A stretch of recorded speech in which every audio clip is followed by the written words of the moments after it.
Good evening. My name is Carlos Rosario, and I'm the chair of the Planning Commission. Welcome to this Planning Commission meeting. Please remember to turn off your cell phones. The parking validation machine for the garage underneath City Hall is located in the back at the top of the stairs. First, we'll start off with a salute to the flag. If you are able to, please stand. I pledge allegiance to the flag of the United States of America and to the republic for which it stands, one nation, under God, indivisible, with liberty and justice for all.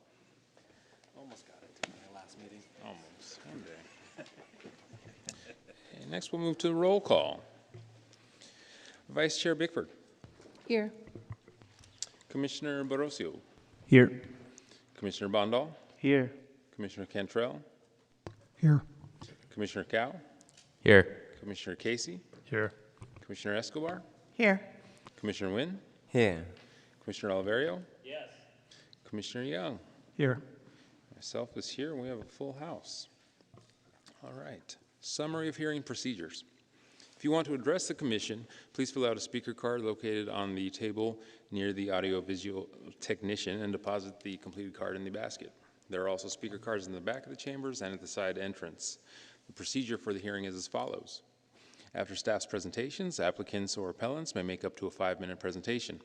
During the public comment period, the chair will call out names on the submitted speaker cards in the order received. As your name is called, line up in the front of the microphone at the front of the chamber.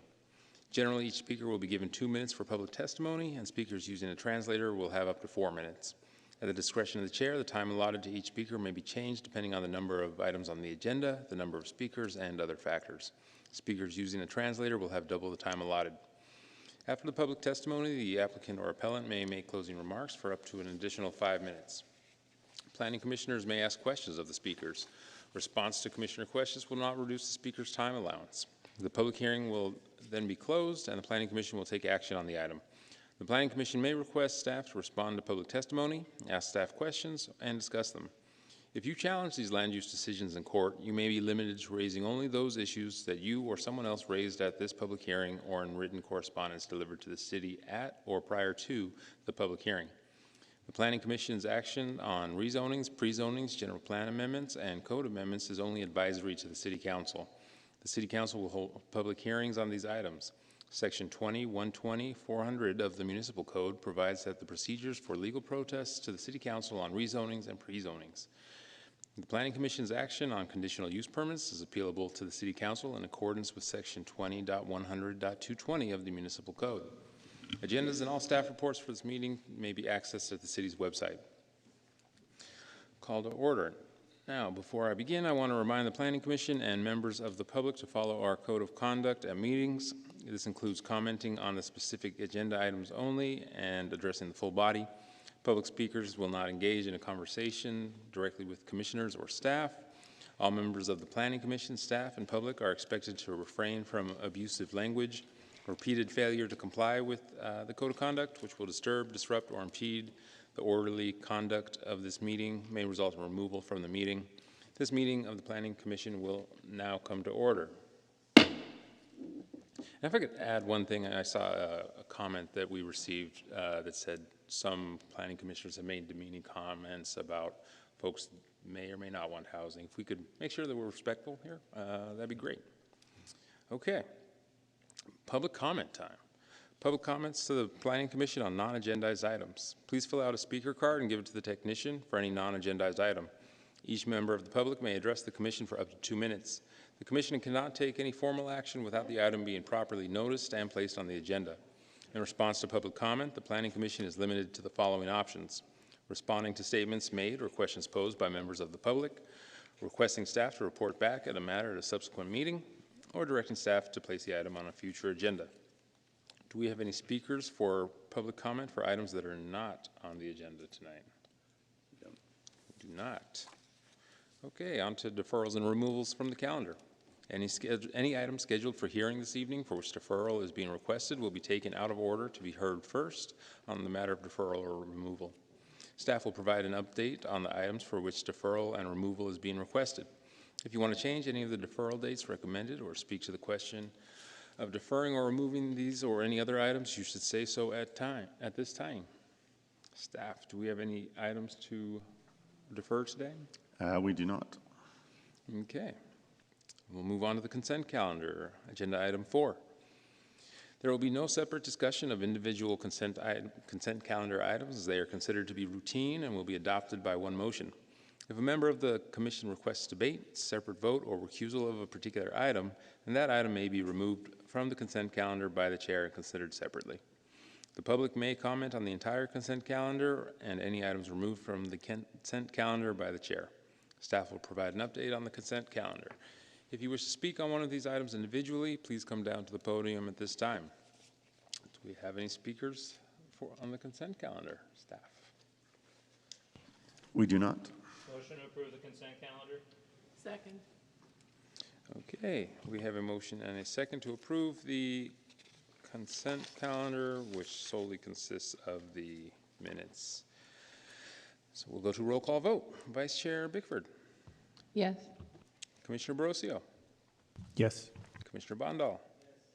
Commissioner Cantrell. Yes. Commissioner Cow. Yes. Commissioner Casey. Yes. Commissioner Escobar. Yes. Commissioner Wynn. Yes. Commissioner Oliverio. Yes. Commissioner Young. Yes. And myself is a yes, and the consent calendar passes unanimously. Okay, on to public hearing. Generally, the public hearing items are considered by the Planning Commission in the order on which they appear on the agenda. However, please be advised that the Commission may take items out of order to facilitate the agenda, such as to accommodate significant public testimony, or may defer discussion items to later agendas for public hearing and time management purposes. We have no items on public hearing tonight? That is correct. Okay. Next, we will open the general plan hearing. So first, we start out with the general plan consent calendar, for which there are no items. That's correct, no items. Okay, and then on to the public hearing. Generally, the public hearing items are considered by the Planning Commission in the order in which they appear on the agenda. However, please be advised that the Commission may take items out of order to facilitate the agenda, such as to accommodate significant public testimony, or may defer discussion of items to later agendas for public hearing time management purposes. We'll start with agenda item 8A, General Plan 4-Year Review Policy Framework. Do we have a staff presentation? Thank you, Chair. Good evening, Commissioners. My name is Ruth Cueto, Principal Planner. We're here to present on the 4-Year Review Policy Framework, the culmination of a 9-month effort with the General Plan 4-Year Review Task Force. With me tonight is Manira Sandier, Jared Ferguson, Michelle Flores, Sanjita Gosal, and Cora McNaughton.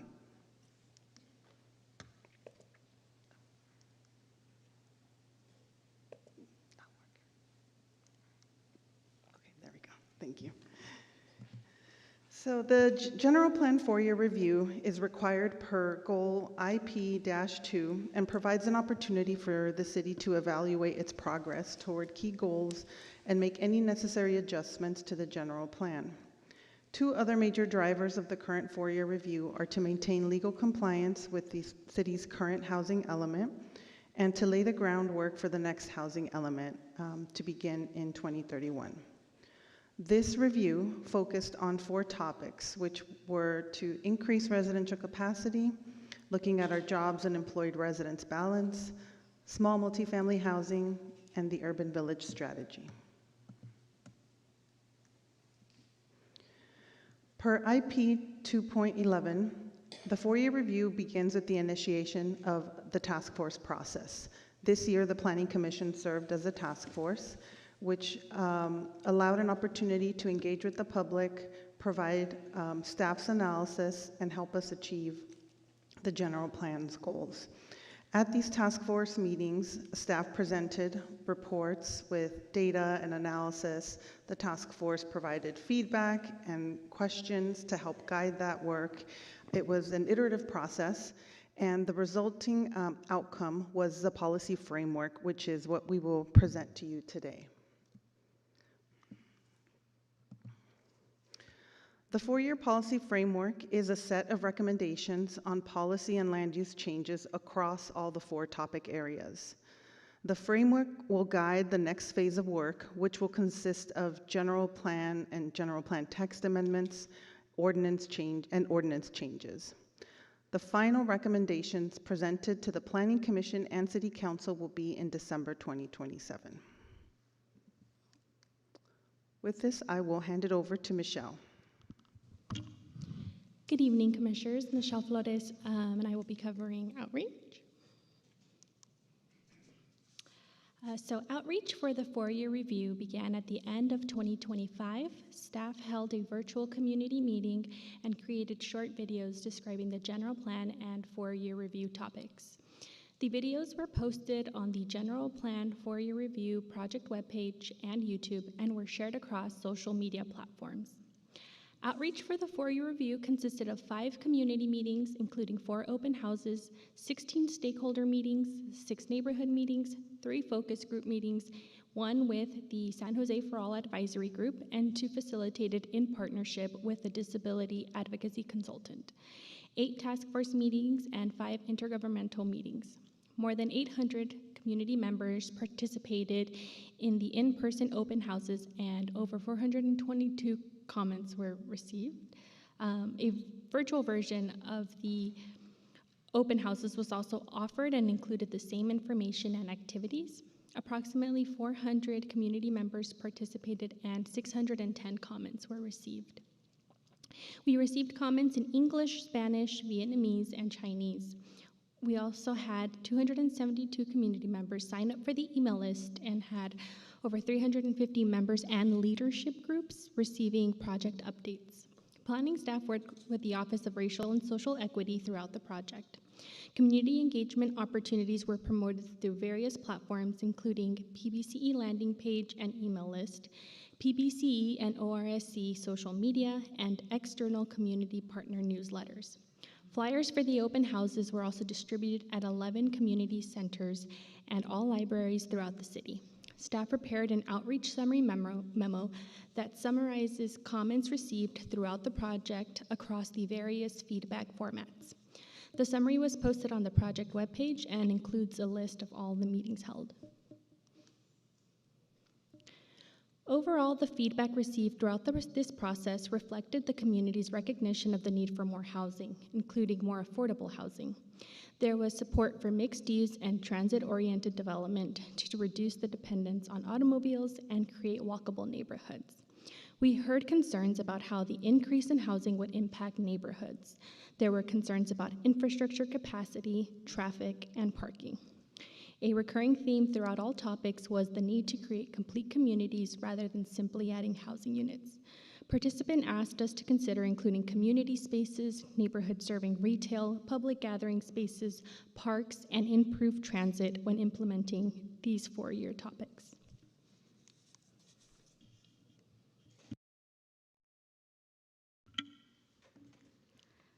Thank you, Michelle. Sanita Ghoshal, Supervising Planner. I'm going to walk you through 2 topics of tonight. The first one is jobs to employed resident ratio. Jobs to employed resident, or JER ratio, is an indicator of how well a city balances employment opportunities with its residential base. A higher ratio indicates that more residents can work locally, while a lower ratio suggests that many residents commute elsewhere for jobs. San Jose historically developed as a largely residential city, resulting in many residents commuting elsewhere for work. This jobs housing imbalance contributes to traffic and greenhouse gas emissions. More importantly, a lower number of jobs in the city reduces the fiscal benefits derived from local employment. So improving the balance between jobs and employed residents has been a long-standing objective of the city's general plans for many decades because it improves both economic sustainability and quality of life. The current target JER ratio in the general plan is 1.1 jobs per employed resident. The observed JER ratio since the adoption of the general plan is since 2011 has averaged to be 0.82.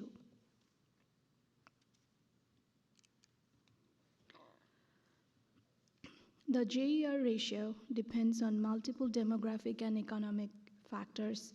Adding housing capacity, as we are proposing in this 4-year review, does not automatically result in proportional growth in employed residents or the resulting JER ratio.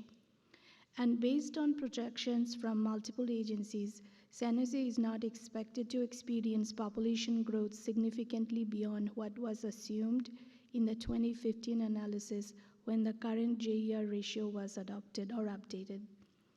For these reasons, staff is recommending maintaining the current JER ratio target of 1.1. Maintaining the current ratio also supports key general plan goals, including fiscal sustainability and environmental performance, while ensuring that the city remains prepared for future job-generating projects. The next topic we're going to discuss is residential capacity. The scope of work for residential capacity was adding residential capacity to the general plan's current capacity of 120,000 units. The current housing growth capacity of the general plan has been consumed by the 6th cycle housing element, and in anticipation of the 7th cycle housing element, the residential growth capacity needs to be increased. The recommended strategies to achieve the outcome are modifications to the density ranges of specific general plan designations, targeted general plan amendments, and developing a framework for PQP lands.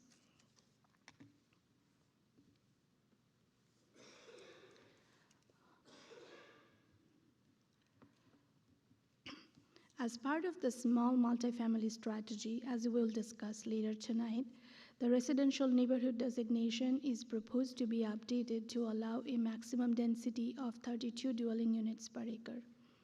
The general plan has multiple residential or mixed-use designations, and there is a specific progression in the densities and development standards, so each can allow different types of residential development. So to maintain this clear and logical hierarchy across designations, staff is proposing a corresponding increase in the minimum and maximum densities of some of these other designations and related height increases. The table on the slide shows current and proposed density and heights of the land use designations.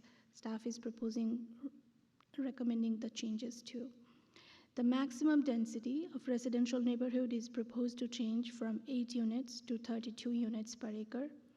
Now, without adjustment, this residential neighborhood density would exceed current mixed-use neighborhood density, which is 20 units per acre.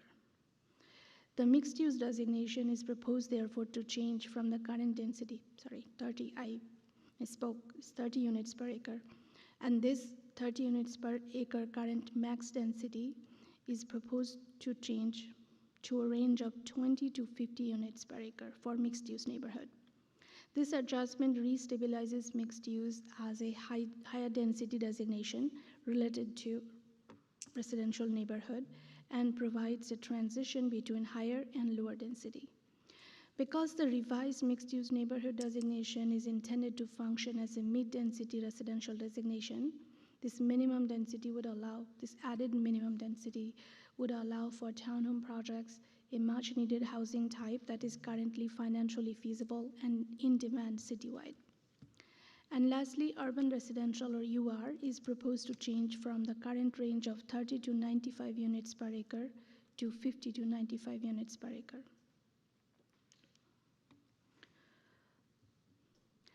The next topic for discussion is on potential land use designation changes along the Winchester Boulevard and the Alameda corridors.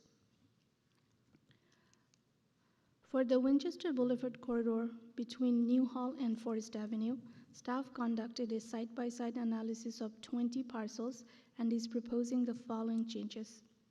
Certain sites with existing residential uses are proposed to change to residential neighborhood or mixed-use neighborhood designation to reflect current conditions or allow the modest increase in residential density. I forgot to say the left side is the current general plan designations. The map on the right side shows the proposed designations. Sites with commercial or office uses located closer to Valley Fair and Stevens Creek Boulevard and 826 North Winchester Boulevard are proposed to change to urban residential designation, a higher density designation due to their proximity to commercial amenities and transit access. Staff proposes to limit heights for these parcels to 85 feet, consistent with height limitations in the adjacent Santana Row Valley Fair Urban Village Plan area. One site at North Winchester Boulevard and Woodland Road is proposed to change to mixed-use neighborhood, which will support the continuation of commercial uses on the site, but adds potential for residential or mixed-use development in the future.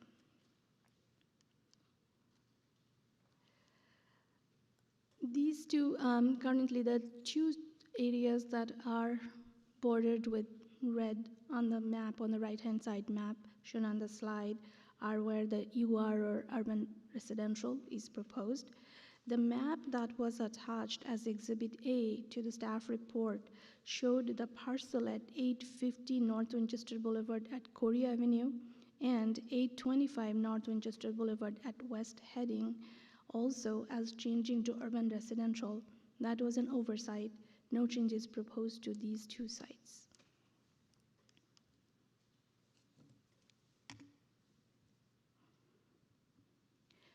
Some task force members at the previous meeting questioned whether mixed-use neighborhood or mixed-use commercial would be more appropriate than urban residential for these sites.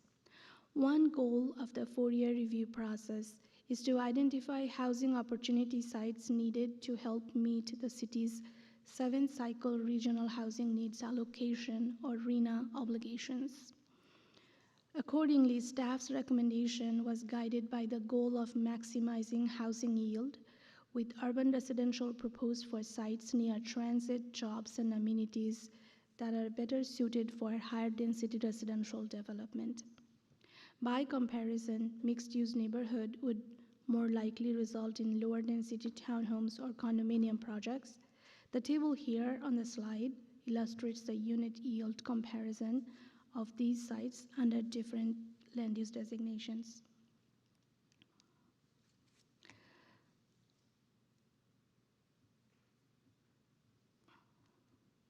This slide shows recently approved or projects under construction with mixed-use neighborhood, mixed-use commercial, or UR designations. Mixed-use commercial or mixed-use neighborhood projects generally produce half of the units that we see on our based on compared to urban residential sites. This reinforces staff's recommendation that urban residential is better suited on these limited infill opportunity sites.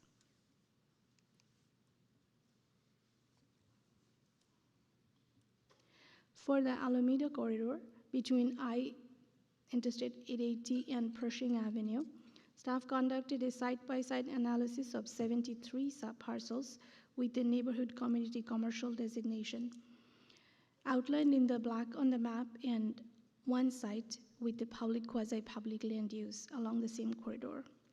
The analysis showed that the Alameda corridor consists primarily of older office uses with low vacancy and significant historic resources, limiting residential infill opportunities. Staff is proposing change to 2 sites.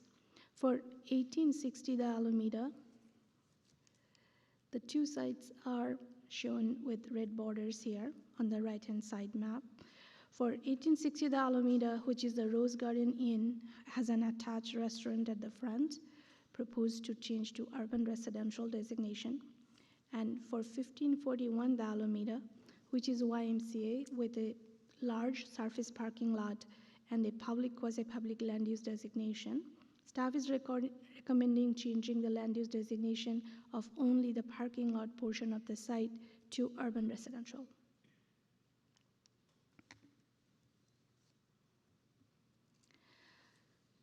For targeted general plan amendments, staff also evaluated sites with the mixed-use commercial designation as candidates for redesignation as well as some sites initially reviewed as part of SB 1333 rezoning process.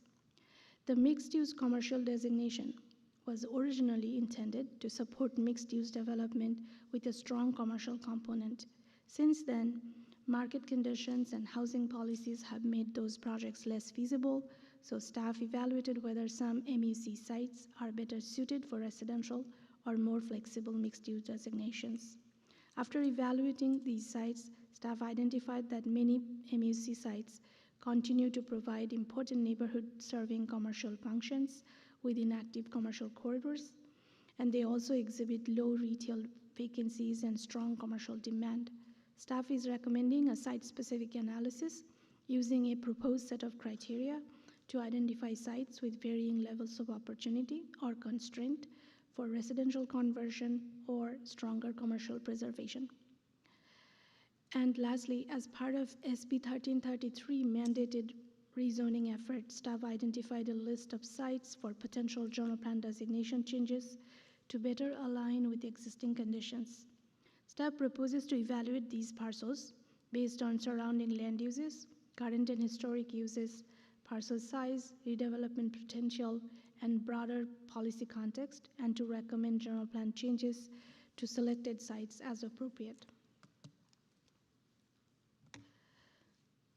So these slides, the next two slides, they show the complete list of recommendations for residential capacity section A1 and 2 here. They are recommendations regarding overall density and or height changes in mixed-use neighborhood and urban residential designations. A3 is a recommendation for the Winchester Boulevard sites. A4 is recommendations about the Alameda sites. A5 is about the MUC sites, and A6 is about the SB 1333 parcels. That concludes this portion, and I'm going to hand over to Jared for the next portion. All right, thanks, Sanhita. Jared Ferguson. Good evening, commissioners. So I will be discussing public, quasi-public lands. So first, some background and context. During the task force process, we discussed the importance of preserving PQP land as a distinct land use category that supports public uses such as schools, colleges, utilities, and faith-based uses, among others. To that end, the general plan includes Land Use Policy 1.9, or LU-1.9, and the purpose is to preserve existing PQP land to maintain an inventory of suitable sites for private community gathering facilities within neighborhoods, urban villages, and commercial areas. We also discussed the importance of third spaces that are separate from home and work, and that maintaining an inventory of these types of sites is important for a livable, walkable community. We also covered the composition of PQP land. PQP land makes up about 15% of developable land within the city. There are just over 6,700 acres of it across the city. About 45% is public schools, 2.4% is university or college lands, 7% are faith-based uses, 40% are government, and then 4.5% make up the other categories there. Then we also provided some specific examples of PQP throughout the city, including the Kaiser Hospital in South San Jose, the YMCA in District 8, and then some other utility serving lands in District 1.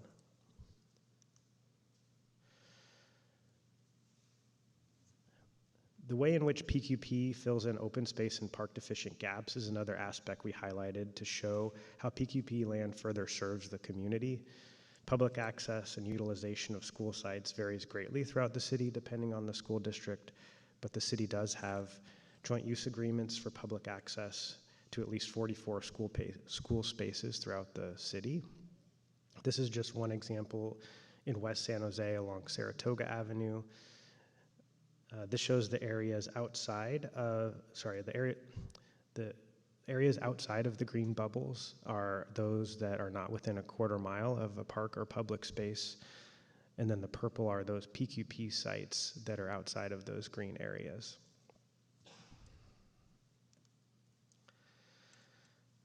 We also covered the effect of SB 79 on PQP lands.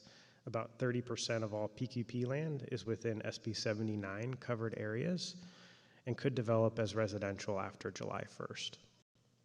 Given the uncertainty around SB 79 and the amount of land effectively converted through this new law, staff had initially recommended a cautious approach and did not recommend changes until seeing the impacts of SB 79. That being said, staff acknowledges the rapidly changing demographics impacting schools throughout the city. Given these shifts, there is likely a surplus of PQP land. However, in order to preserve a suitable inventory of public and private community-serving uses, we recommend a nuanced approach rather than a wholesale change to the PQP land use designation. Blanket allowance of additional residential uses, especially given the current state law landscape, will fundamentally undermine the purpose of maintaining a distinct and separate land use designation for public uses. Staff recommends developing a framework in which the city could consider certain land use changes as on PQP sites while maintaining consistency with general plan policy LU-1.9. The PQP framework approach would define and consider the following: developing criteria to determine the appropriate amount and distribution of PQP land and or sites throughout the city based on demographic, economic, and other data, and to evaluate those requests and changes in land use based on the framework criteria to unlock housing potential on certain sites while ensuring that adequate community space exists throughout the city. Additionally, I wanted to add that as a part of this work, staff is also open to evaluating if there are any other public uses not already allowed in the PQP zoning district that should be we could modify in the zoning ordinance. Okay, so now shifting to urban village planning. Focusing on jobs and housing growth in urban villages is a major strategy of the general plan, but for many reasons, including funding and staff capacity, the pace of urban village planning has been slow. For this reason, our housing element contains strategy P-40 to evaluate the urban village planning process for potential streamlining. This includes looking at whether to maintain all of the urban villages, whether new approaches to planning should be used, ways to consolidate the planning process, and also evaluating the effectiveness of the various urban village plan components. The most significant changes staff is recommending are to the local transit urban villages, which are located along light rail corridors. First, in order to reduce the number of plans required, we're recommending consolidating the 12 local transit villages into 4 plans. Each plan would encompass those urban villages along a specific transit corridor. Then, because SB 79 will allow high-density housing on commercial properties in these urban villages, which is one of the primary purposes of the urban village plans, we recommend deferring development of those plans for these villages, at least until we can see how the impacts of SB 79 play out. And finally, we recommend applying a commercial overlay in these villages. The commercial overlay would create more capacity for jobs in the local transit urban villages to complement the new housing capacity brought by SB 79. The overlay could include higher floor area ratios and height than currently allowed by the general plan and zoning district in these urban villages. And while the initial focus of the overlay would be these unplanned local transit villages, the city could consider applying it more broadly to other urban villages in the future as well. With planning for local transit villages deferred, the priority would be developing urban village plans for the commercial corridor and center urban villages. In addition to the 4 existing urban villages, staff recommends moving 4 villages into this category because we believe they merit a comprehensive plan. This includes 2 Oak Ridge Mall urban villages, which are partly affected by SB 79. Finally, for the remaining unplanned neighborhood urban villages, the recommendation is to utilize a single planning process to make targeted land use and zoning changes rather than developing full comprehensive plans for each of these urban villages. So to summarize, here are the recommendations for urban village planning. remove the last unplanned regional transit urban village since it is largely built out and has a planned development zoning. Consolidate the local transit urban villages into 4 plans, defer planned development for these, and draft a commercial overlay to provide incentives for job growth to complement the SB 79 changes. The 8 commercial corridor and center urban villages would be the top priority in terms of urban village planning in the coming years. We're also recommending the elimination of individual plans for the neighborhood urban villages and instead using a single process for land use and zoning changes to encourage growth. To standardize the outreach strategy for the urban villages that will undergo a traditional planning process, minimize the unique development and design standards in future urban village plans to cut down on the time needed to create those standards and draft plans. And finally, we're also recommending removing the 3 mobile home parks from unplanned urban villages to be consistent with the city's other preservation policies around mobile home parks. And oh, I spanned over 2 there. So I will pass it over to Cora now. Thanks, Jared. Good evening, Commissioners. Cora McNaughton here to present on the recommendations for small multifamily housing as part of our general plan 4-year review recommendations.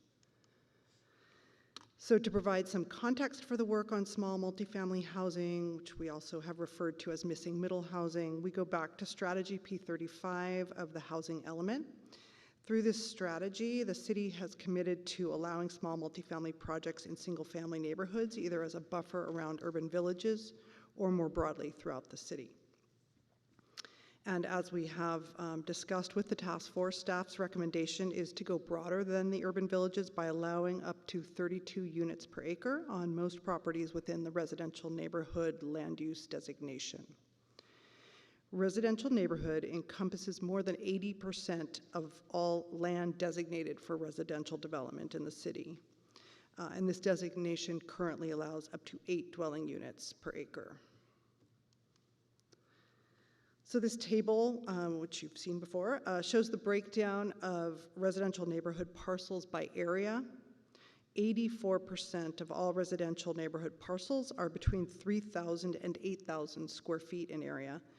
And within this range, and counting both primary units and potential ADUs, a total of 4 to 12 units would be permitted. This is without taking into consideration any potential development standards, which the city could use to control the scale and massing of small multifamily projects. So there are a number of these different types of standards that the city could use for that purpose. These include maximum height, minimum setbacks from property lines, maximum floor area, maximum parcel coverage by buildings, as well as maximum parcel size and others. In addition, the city could implement design standards for things like window placement or other aspects of a building's appearance. In terms of permitting for small multifamily projects, staff is recommending a ministerial process that would apply to most projects and would not require a public hearing. Projects that are proposed on certain categories of sites would need discretionary review. That would include properties in higher risk flood zones, riparian areas, as well as historic properties, just to name a few. Finally, some properties would be deemed ineligible for greater density. Those include properties in high and very high fire severity zones, airport safety zones, environmentally sensitive areas, as well as sites with either rent stabilized or rent regulated units, or with units occupied by low income tenants.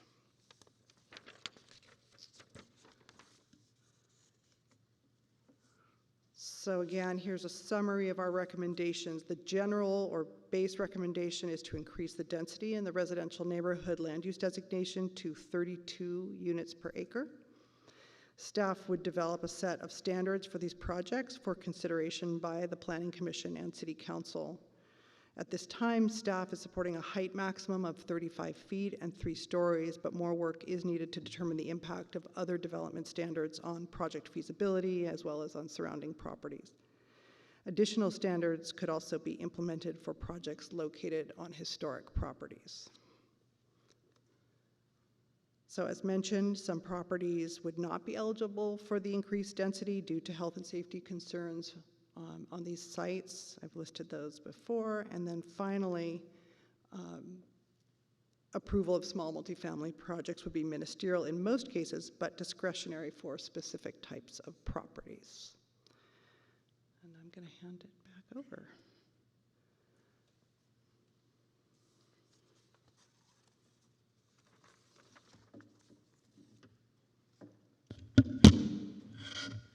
Thank you.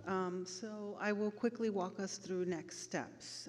One of staff's next steps will be to begin environmental review this summer with support from an environmental consultant. Following tonight's action, staff will present Planning Commission's recommendation to the City Council on August 18th, 2026. City Council will then vote on how staff should proceed with this policy framework. Staff will continue topic-specific outreach, like, for example, missing middle development standards throughout the year, throughout next year, 2027. And lastly, staff's final recommendations will be presented to the Planning Commission and City Council in December 2027. This concludes staff's presentation.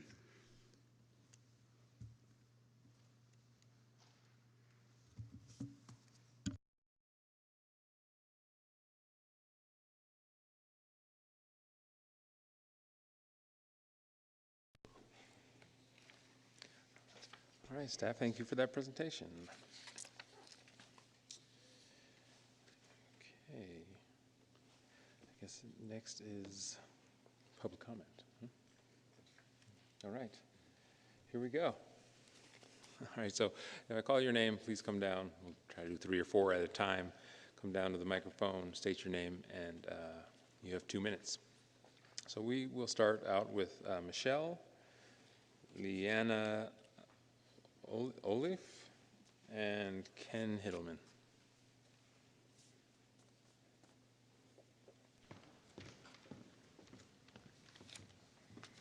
Hello, I'm Michelle.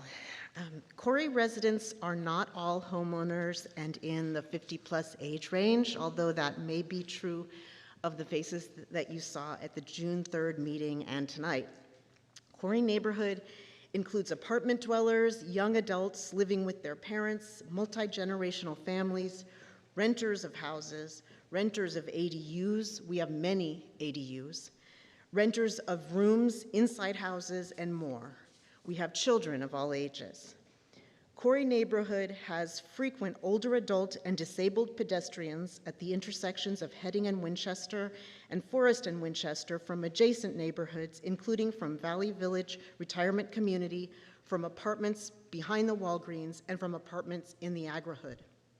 Pedestrian safety for these individuals would be negatively impacted by the increased traffic congestions this proposal would cause.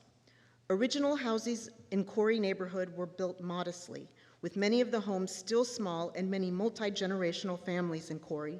There are often more than 2 cars per household and residents using their garages for purposes other than their cars.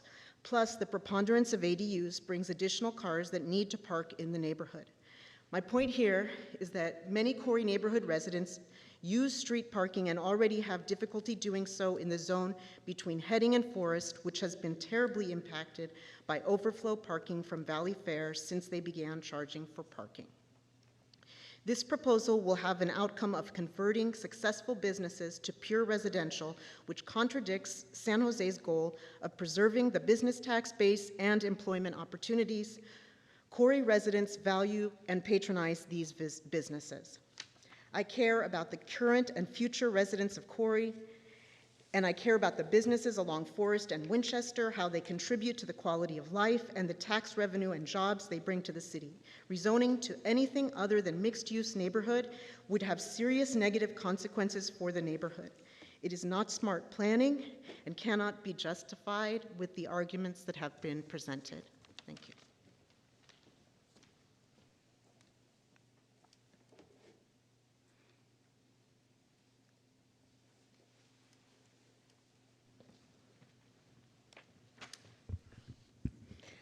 My name is Leanna Olive, and I'm speaking tonight on behalf of Lindy Hayes and the Concerned Corey Neighborhood Group. We are deeply worried about the latest proposed rezoning map of the Winchester corridor, as recently published by the Planning Department staff. The urban residential zones are now extended from Beechwood to Woodland Corey Avenues, promising destruction to a host of small businesses that keep our neighborhood vibrant and provide needed tax revenue to the city. This is a scattershot approach and not a plan. The idea is that individual landowners may decide to convert to housing or not decide, and that this will all take place over a number of decades. This is hardly the way to meet the state deadlines for housing. Our greatest objection is that once this rezoning is done, it cannot be undone. Urban residential is the most extreme of the three options available. The city cannot rezone down afterwards. We accept the idea that the city needs housing, that the parcels at 600 North Winchester and 826 North Winchester are vacant and cry out for the land to be well used. We advocate for mixed-use neighborhood in our area. Thank you.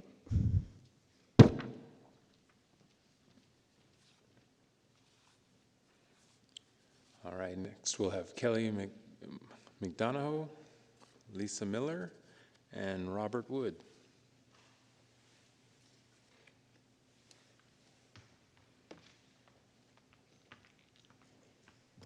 Hi, I'm Kelly McDonough.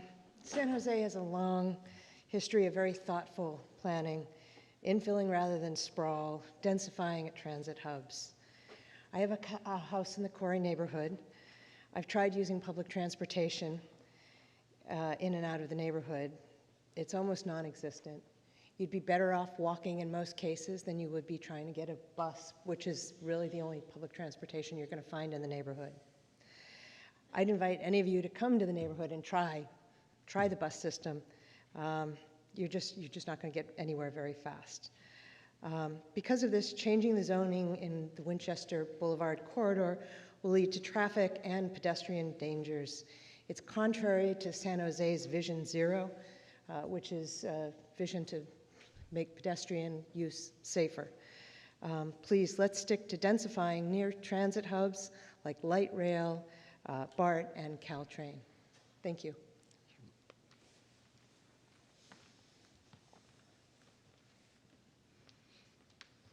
Corey residents are not against additional housing. We are just advocating for additional housing that fits with the character of the neighborhood and does not destroy it.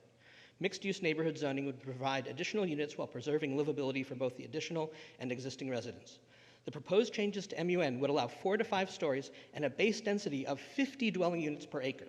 Under the state density bonus law, densities could be doubled to 100 dwelling units per acre. This is plenty of growth opportunity in the Winchester corridor and could be increased later. Once it's increased, it can't be decreased, as has been mentioned. A zoning of urban residential will allow a base density of 95 dwelling units per acre, which could be doubled to 190. This is way too much density for this area, and the increased traffic would be overwhelming and exacerbate the already existing parking problems, as it is right next to Valley Fair. The new slides that were presented tonight comparing MUN and urban residential showed examples with only 45 to 55 dwelling units. That's not the 95 to 190. The 45 to 55 is actually within the MUN.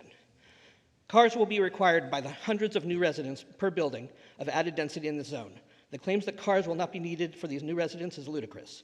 There are no grocery stores in walkable distance. The Safeway closed in 2023.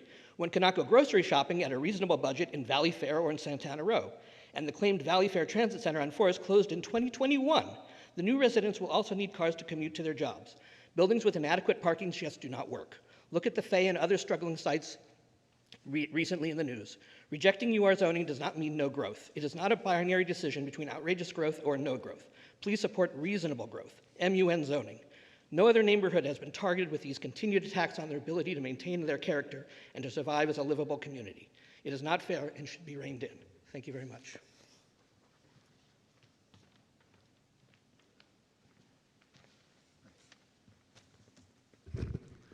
I'm Robert Wood. I'm chair of the Housing Committee of the California Faculty Association San Jose State Chapter. And as you know, we are in favor of a serious reevaluation of the general plan to make it possible to build more housing than the current proposals will include. We think that the general plan itself calls for a major revision every 4 years. That's the word in the plan. It feels like several steps that are really needed have not been adequately considered in this review. The first would be proper rethinking of the growth areas, which were supposed to produce 170,000 units and are producing very few. Secondly, some housing in the 100 square miles plus that where all housing is prohibited. City planning said it was going to work on that, but nothing has happened. And third, the allowing appropriate amounts of housing in the PQP areas. These seem not to have been included in the plan so far, and we hope that you'll find a way to enable these things to happen. I was deeply impressed by Commissioner Cow's comments on June 3rd, and teachers are in the same situation as his friends. We need housing, and not enough has been done in this plan to make space for it. Thank you. All right, coming up we'll have Greg Carlson, Allison Siglioni, and Teresa Doe. My name is Lisa Miller. I've lived in the Corey neighborhood for 24 years and hope to live there another 24. I support more housing and more density, but I want to limit buildings on the Winchester corridor to 4 to 5 stories, just like the current structures that are there. Please don't maximize density on the backs of people, of we the people of the Corey neighborhood. Thank you.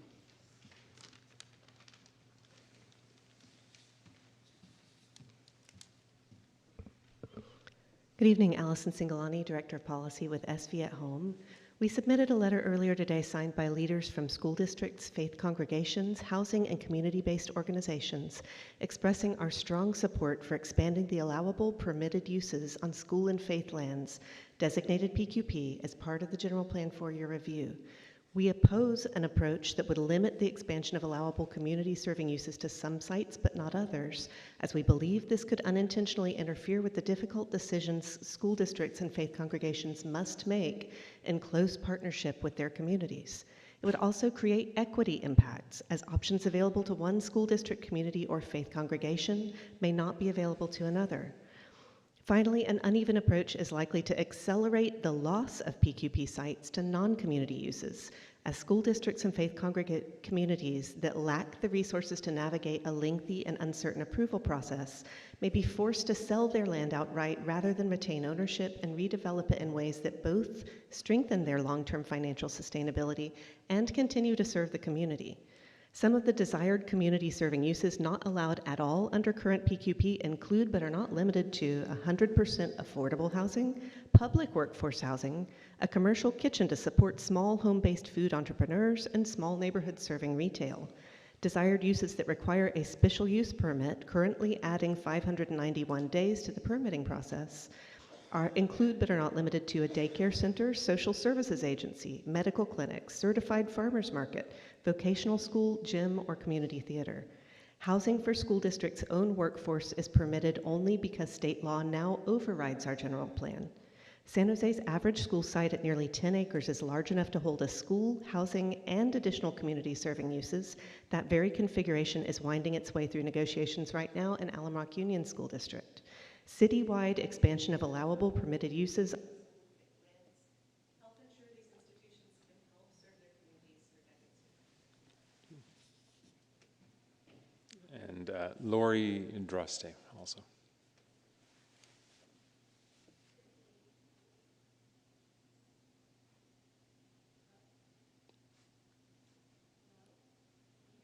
Not yet.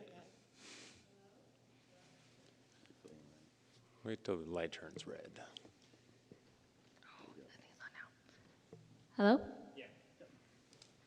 Good evening, Commissioners. On behalf of, my name is Teresa Doe. I speak on behalf of San Jose YIMBY. On behalf of over 1,000 members of San Jose YIMBY, we appreciate the analysis led by the Planning Department Task Force to unlock more housing capacity in the city. We know San Jose is a wonderful place to live, but housing has become increasingly unaffordable, and it's unsustainable to continue this way.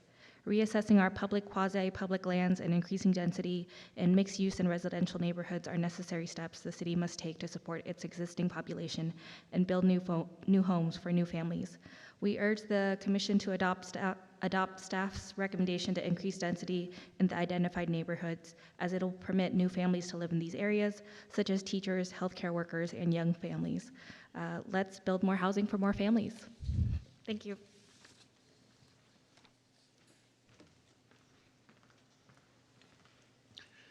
I'm Greg Carlson with Concerned Corey Neighbors, and I appreciate the difficulty that you're all going through and the decisions you have to make. I did submit a proposal for a development along the Winchester corridor that I thought would provide not only for housing, but improve the neighborhoods and create neighborhoods and allow for greater safety for senior facilities, churches, et cetera.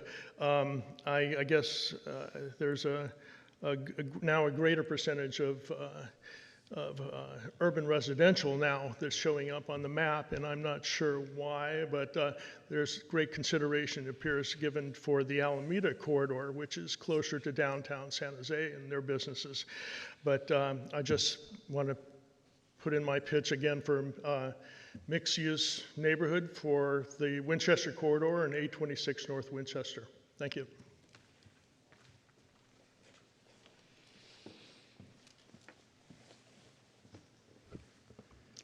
Good evening, Chair and Commissioners. My name is Lori Drosty. I'm the Housing and Planning Director at SPUR. My comments are focused on missing middle housing. I first want to thank you as the task force and staff for your thoughtful work. Establishing a more ambitious missing middle housing framework through the general plan is a major step towards addressing San Jose's housing shortage. San Jose's affordability crisis is pushing families, teachers, nurses, and young professionals out of the city. We strongly support making this a citywide strategy, including in high opportunity neighborhoods that have historically seen little growth. The neighborhood where a child grows up should not determine the opportunities available to them. At the last meeting, Commissioner Cow looked at his wife and child in the audience and said, "I have no shot at affording a home here." That moment really stayed with me because that's exactly what this discussion is about. Missing middle housing creates homes that are more attainable than the increasingly common $2 million single-family home, while requiring far less public subsidy. It gives more families the opportunity to build a future in San Jose. We appreciate staff's recommendation of 32 dwelling units per acre. It's a significant improvement over today's zoning, and we encourage the city to continue exploring opportunities for additional density where appropriate to improve project feasibility. We also strongly support allowing the market, not artificial parking mandates, to determine parking needs. Allowing the market to determine doesn't mean no parking. It simply means not requiring parking where it is not needed or wanted.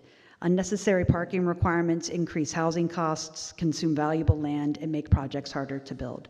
Thank you for your leadership, and we respectfully ask for your support. Thank you. Anybody else like to speak? Please come down at this time.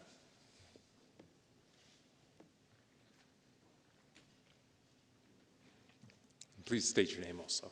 Hello, my name is Benjamin White.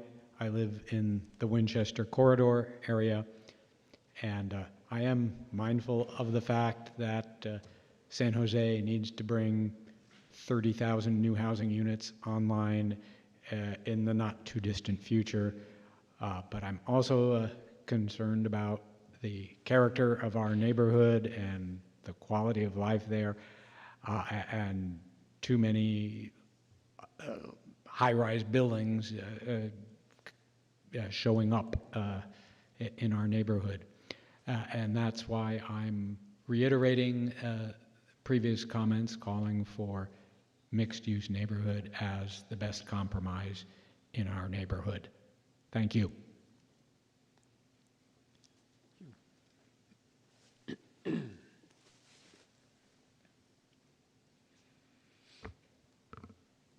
Good evening, and thank you for allowing me to have a brief word here. My name is Hartti Suomela. I live in Santa Clara, just next door to Corey neighborhood, and I have to echo the concerns raised by many of the Corey neighborhood residents in this meeting about the parking problems which these plans will be creating, the non-existing local transportation. I've tried to use the local transportation for my daily commute.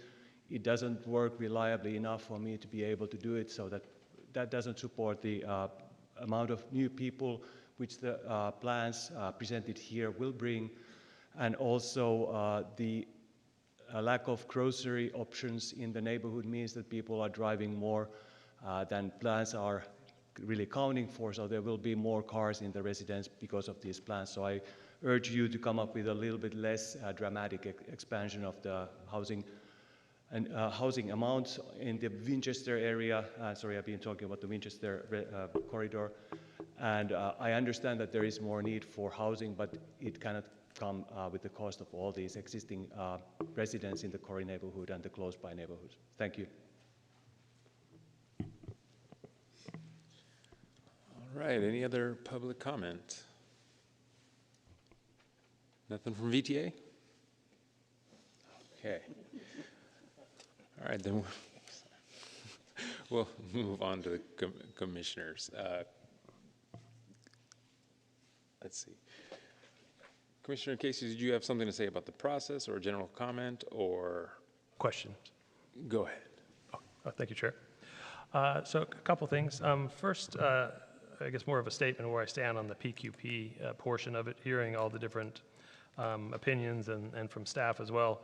Just want to go on record, I support the proposal from city planning to look at it in a methodical way. I think it's important that the PQP land across the city is evenly distributed, so all communities maintain an appropriate level of PQP lands. I understand that certain school districts and faith-based organizations and others are in dire straits, but I think the greater good of the community, the city, I think overrides the individual organizations in that case. I do believe we should open them up. I do believe we probably do have an excess of it, definitely because of school populations, declining church attendance, et cetera. But I think it should be done in a methodical manner. I had a question for staff about the Winchester corridor. And I have walked it a couple of times and going through. I understand the urban residential from Forest over to Fernwood, but the addition of 826 North Winchester, it's discontinuous with the other urban residential properties. And around it we have neighborhood, community, commercial, and others. If we could touch a little bit more on that particular property, why that was included when it's not connected to the other group that is closer to Valley Fair and on the corner there. Sure, Commissioner. So one of the reasons that this 826 was selected as proposed for urban residential is the fact that it is currently underutilized and vacant. While staff was not supportive of their general plan amendment initially, going to early consideration and hearing, I think, Planning Commission and also City Council having us take another look at the site and consider possibly a lesser dense designation. I believe they were going for transit residential. And so the other two options would have been urban residential and mixed use neighborhood, and we've sort of explained why we're not supportive of mixed use neighborhood. But again, this one is underutilized. It's currently a building, there is a building on site, but there are no tenants on there. So, and there's interest in redeveloping it. Thank you. And I guess just a note, after visiting the site a couple times and walking the area, I mean, when it comes down to however we're doing the proposals or saying yay or nay, I'm comfortable with the rest being urban residential, but not 826. I think it should be pulled out if there's some way, at least for that, when we get to the voting on proposals, et cetera. A question for staff as well. In terms of parking, obviously we've heard that extensively. I'm familiar with the FAE, and hopefully developers take a look at Fay and understand not having, the parking is not going to work. San Jose hasn't had a parking requirement for years now, but most developments still have parking, and certainly we know that parking is challenging there already, so developers are not going to be able to build, an 8-story building without having at least some adequate parking. And in your own records, you mentioned 1.6 is typically how many parking spaces they're adding for units at this point. But getting to that, is there a reason that we cannot do permit parking in the Corey neighborhood? Is that something that we don't do any longer, the neighbors are not in favor of, or how, is there ways to manage that? Because certainly even Valley Fair parking should not be consuming the neighborhood. Thanks, Commissioner. We could probably spend a lot of time talking about residential permit parking, but I do know a little bit of background about it. We've looked at it in other areas, something along Winchester further south that was looked at up through a pilot program. It's typically not something the city's looking to expand right now, just on a practical sense because of the increased costs that it is in terms of enforcement and other things. There are also other policy considerations as well. It's, typically for something like a Valley Fair use, that is something we could, would potentially be considered for a parking permit program where you have this kind of use case where there's a large regional generator of, traffic. So like a stadium is a good example of where you might have permit parking around that. So like around our SAP center, there are permit parking programs. Now, when it comes to increased demand based upon new residents, that's not usually somewhere where we're looking to utilize a parking permit program. Typically, the residents would also be eligible to park on the streets around where they live, so it doesn't necessarily manage the parking in that way. So there's different reasons as to why you'd look at parking permit programs if it were something that we were looking to expand upon through our DOT. But in terms of how it applies to residential, that can be complicated just because those are also, residents in the community as well. So, thank you. That's all I had. Thank you. Thank you, Commissioner Casey. Okay, I think we're going to have a little bit of structure to how we're going to discuss all these items because we have 4 sections and each section has something like 4 or 5 subsections within it, and each subsection has some of them have 4 or 5 subsections within those. So how about we start with residential capacity, section 1, and that contains 2 sections. So we have increasing residential capacity. This includes the Winchester Boulevard corridor. And the next part of section 1 is quasi-public lands. How about we just start with comments or questions related to residential, the first part of that, so 1A. And if I could too, we have slides with the recommendations we could put up while you're talking about each section too, to make it a little bit easier. And if there are pieces that we want to talk about, we have that set up. So if you just give me 1 second, I can pull that up, if that makes sense. Would be wonderful. And this way we can sort of focus on the parts that are important to the folks and segregate them. Wait, Chair, can I ask just a really quick question? Go ahead. For Commissioner Casey, you mentioned that there was one project that you didn't want to see go urban residential. Which one was that again, just real quick? 826 Winchester. It's disjointed from the others. Thank you. It's 1A3, if I'm not wrong, Commissioner Casey. 1A3. That's right. Oh, you're talking in the agenda? Oh, here? Yes, yeah. And it's 1A3, but a specific portion of 1A3. Yes. There were 2 parcels or 2 sets of parcels. Yeah, there's like 10, but yes. Just make sure you're speaking into the microphone. Sorry, could we have the diagram for the Winchester, the side-by-side? Yeah, let me pull that up.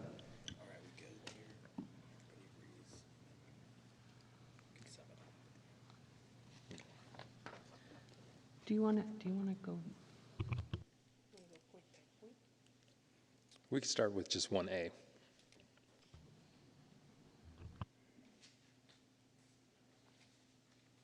All right, Commissioner Young. Thank you, Chair. I'd like to discuss 1B, but if we just need to get to that, that's fine, but I would like to have some discussion about public, quasi-public lands. Let's start with 1A first, and then we'll come back. Sounds good. Anybody for 1A? Cal? Cantrell? Cantrell? Thank you, actually. So on the issue of urban residential in Winchester community, I think the opposition is quite honestly fair. I think we're moving in the right direction. And with these very small couple parcels, really, it would help a little bit.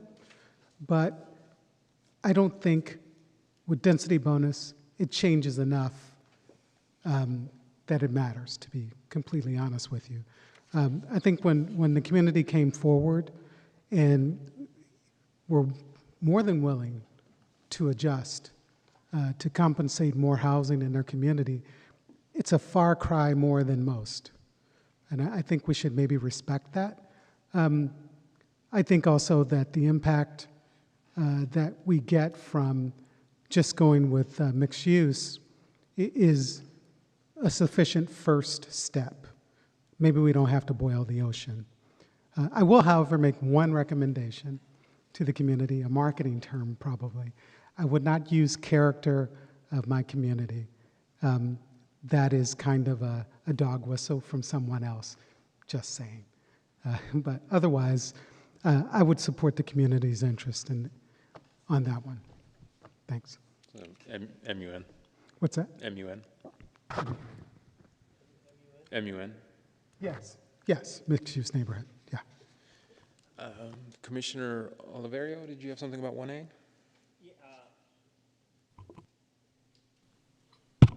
Yes, overall, I just would like a systematic way that we do this, that we have the PowerPoint up, and we, as much as someone wants to talk about something else, got to stay on the one in front of us so that we're all on the same page and whoever's watching the meeting's on the same page. I just think that'd be nice and clean. Would you like the way we're doing it, or? Well, I'm just saying, if we're going to go with the staff presentation or follow this agenda, then I want to start specifically with 1A and not go to 1A3. I just want, I don't mind if we have 32 votes. I'd rather be very specific in what we're doing rather than, large encompassing motions where there's disagreement, which end up being longer discussions. Okay, so we can go to 1A1, 1A2, 1A3? Yeah, like for example, I would say let's just vote on 1AI, 1AI, and just go down that, and let's limit everyone speaking to 1 or 2 minutes so there's no major speeches, and we just keep going down the list. I'm happy to do it any other way. That's just my suggestion. And that works fine. Does anybody have anything to say about 1AI or? Possibly, could we do, if we do it by lowercase i's as opposed to lowercase ABCs, in the spirit of what was just said, perhaps we can just do by letter A, B, A, B, C, A, B, C, D, as opposed to small I, small double I, so on and so forth.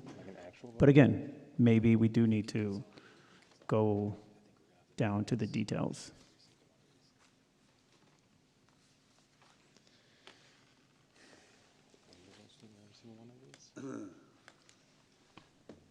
I think to the extent that there's an opportunity to consolidate, then it would behoove the commission to do so. So if there are, I think, the opportunity to have the conversation by letter, so going 1A, and if there are specific items within that need to be pulled, then that could be bifurcated out. But I think it'll take a fair amount of time if you're going to go through every single individual item. Okay. May I make a proposal? Sure. 1A, I think we can if we remove item 3 for comment, Mhm. I believe that we can then vote on everything else in 1A. Is everybody good with that? I believe so. All right, so let's vote on 1A and 1A Romanet I and 1A Romanet II. And 4, and 5, and 6. I think you'll need a motion first. Yeah, we'll have a motion. Can you repeat that? Yeah, Because I on will this end, I officially- can't hear you, Commissioner. You need to speak more into the mic. I can't hear. I will make a Thank you. motion that we vote on 1A, item I, 2I, 4I, 5I, and 6I, that we remove item 3 for additional discussion and a separate vote. So the motion would be to adopt staff's recommended actions for those? Yes, thank you. Okay. All right, do we have a second? Second. A second, okay. Let's roll call vote. Vice Chair Bickford. Yes. Commissioner Barocio. Yes. Commissioner Bandal. Yes. Commissioner Cantrell. Yes. Commissioner Cow. Yes. Commissioner Casey. Yes. Commissioner Escobar. Yes. Commissioner Nguyen. Yes. Commissioner Oliverio.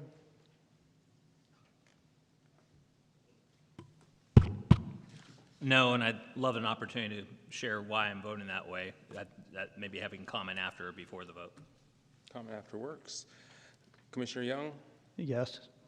Myself is a yes. And the motion passes. So that is for 1A, everything but 1A, I.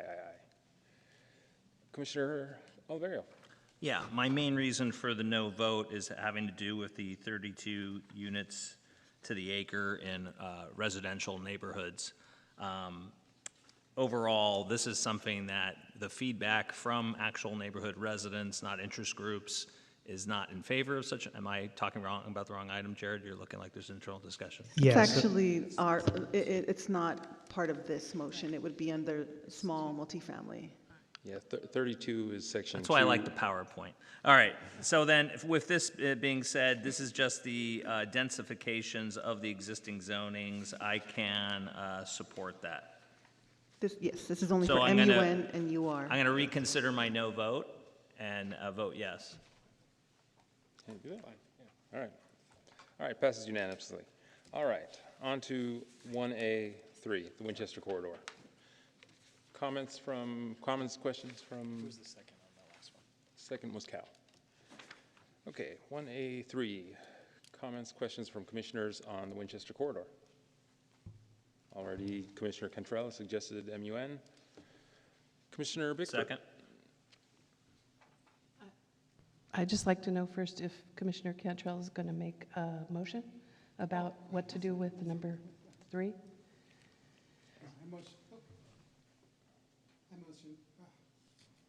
Okay. Yes, that works now. Okay, I motion that we actually approve MUN instead of urban residential in this area. Second. Wait, now I'm confused because you earlier said you wanted to remove, well, I guess it was Commissioner Casey that wanted to remove. I wanted to remove 826, but I thought you wanted it MUN. Move them all to the same, that parcel will be impacted by the same decision to move it to. But you just proposed that the motion that we approve it as urban residential. No, neighborhood mixed use. Sorry. You're Let me- looking for the lower density one. Yeah. Right, Second. MUN. Okay, so it's mixed-use neighborhood. Yeah, it's mixed use. Could you actually make the motion, though, for mixed-use neighborhood? I misfired on that, I guess. I recommended that it all be zoned as neighborhood mixed use. They're trying to help you. They're trying to help you. All right. Okay. Commissioner, do we have a second? Okay, so this is, so we have already voted on everything under 1A other than 1A Romanet 3. So Romanet 3 is the Winchester Boulevard corridor. So we're voting on that separately from the things under 1A. I understand that, but I'm not is there a motion on the floor? Commissioner Cantrell just made a motion. Did somebody second it? Commissioner Oliverio seconded it, and it was to not modify, or the general plan is already at MUN? Yeah, could we clarify? Is it to modify everything we're proposing to UR, to MUN, urban residential to MUN, or just on the specific site of 826 Winchester? Okay, everything that's proposed to be urban residential would be mixed-use neighborhood. Okay, thank you. Okay, to modify it to MUN, mixed-use neighborhood. I understand it. Can I Absolutely. Okay. I'm going to just make a substitute motion that we approve the staff recommendation on 1A3. Okay, do we have a second for the substitute motion? Second. Do we have a second? Okay. Commissioner Bondal. Yeah, thank you. First of all, thank you for navigating this chair, as you're doing a good job. This is one of our first general plan meetings. Is my first general plan summary meeting, meaning the last meeting, so it is kind of complicated, but I'm following along as best as I could. So just wanted to give a quick shout out to staff for doing an amazing job thus far. We've started this process back in October, and you guys have done a phenomenal job. And thank you to all the residents that's been showing up, not just today, but since October. And I appreciate you guys coming out and spending your time with us. Just want to quickly, not take too much time, but quickly bring up 826 Winchester. I do think that urban residential is a little bit too much density for that area. This was something that came up for early consideration in the past. Am I correct, staff? Yes, that's correct. Okay, at that time, I think it was evaluation was about for 17 floors. Yes, they were coming in with transit residential. Yeah, so I thought that was a little bit too high. I've done my research for this specific site in the past, and I don't support it too much. I think there will be a lot of spillover towards the for the residents, and I appreciate the Corey Neighborhood Group coming out to our events. But for all the other sites, I would support urban residential. I think there's one right next to Valley Fair. I think that one makes a little bit more sense. But the 826 one specifically, I don't support. I would go with the MUN. So I'll make a motion to say. Well, can you make a friendly amendment to Commissioner Young's motion to see if he approves of that friendly amendment and the seconder also approves first before you make another substitute motion? Commissioner Young, would you accept a friendly amendment for just 826 being MUN and the rest being urban residential? No. Okay. Any other? Anyone else? Before we take a vote on the substitute motion? I was going to say, if Commissioner Von Dahl wants to make a third. You can make maybe one more substitute motion before we get too attenuated, and then we'll call it. So if you want to make a substitute motion, then after that.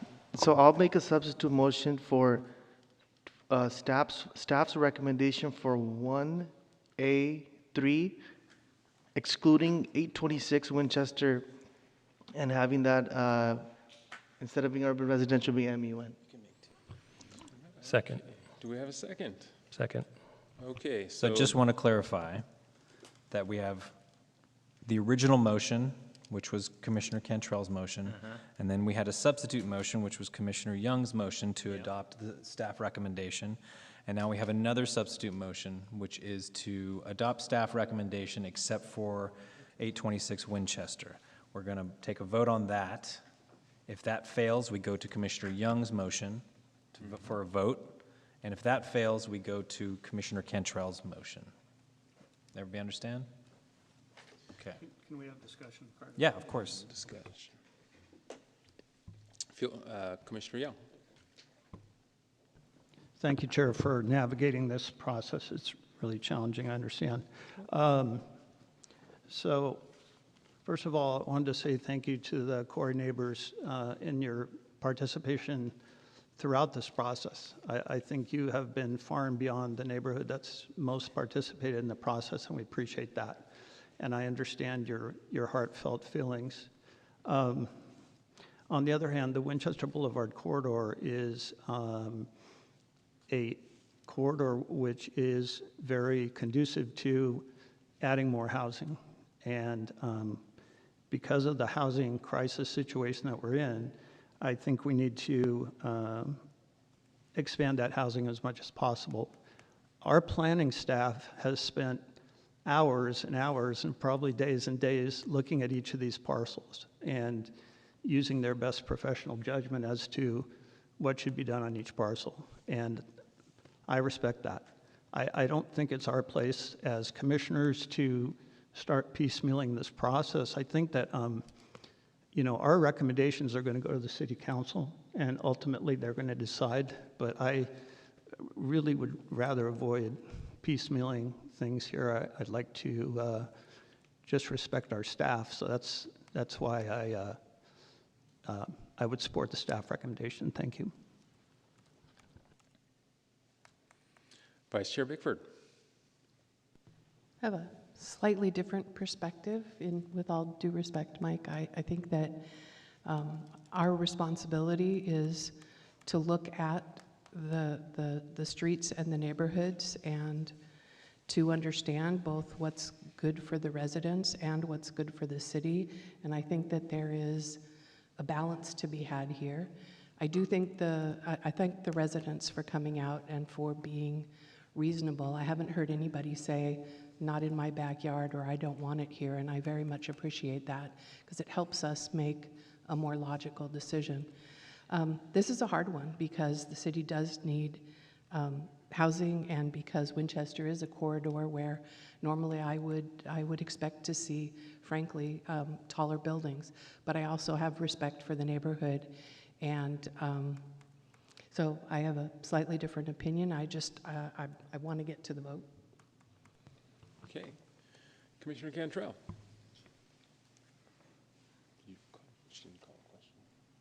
Can I ask staff to bring up the map again one more time? Yeah, just give me 1 second.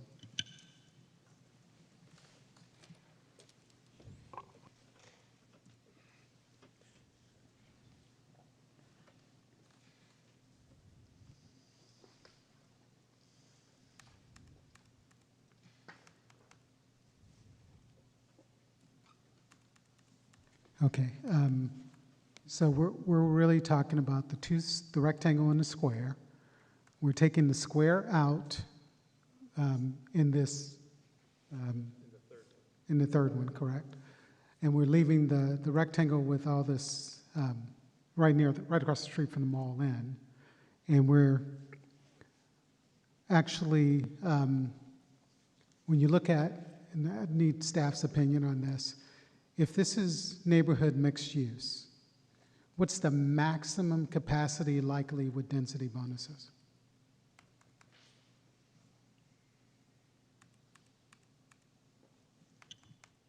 Sorry, just pulling up the table. If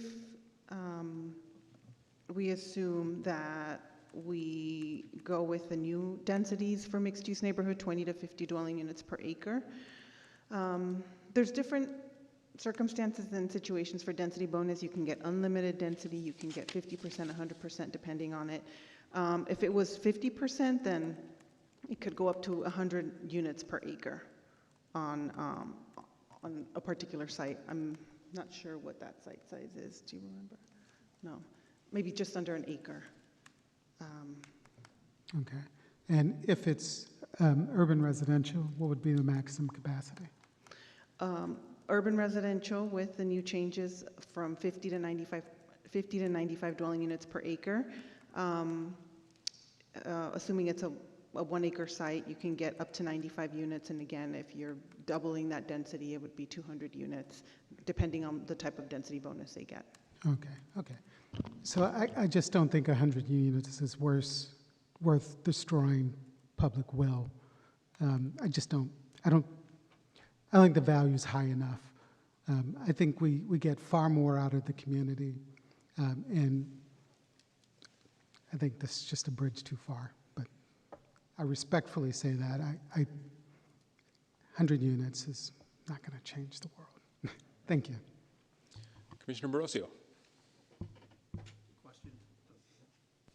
question for Commissioner Bandel. Curious on why 826 stands out, and it's something that you want to make an exception for. Yeah, so looking at, you mind? Sure. Which for the people watching, I believe is the box, right? the small red square on the right, yes. Yeah, so for my thinking, the rectangle is a little bit closer to the main street and pretty close to Valley Fair.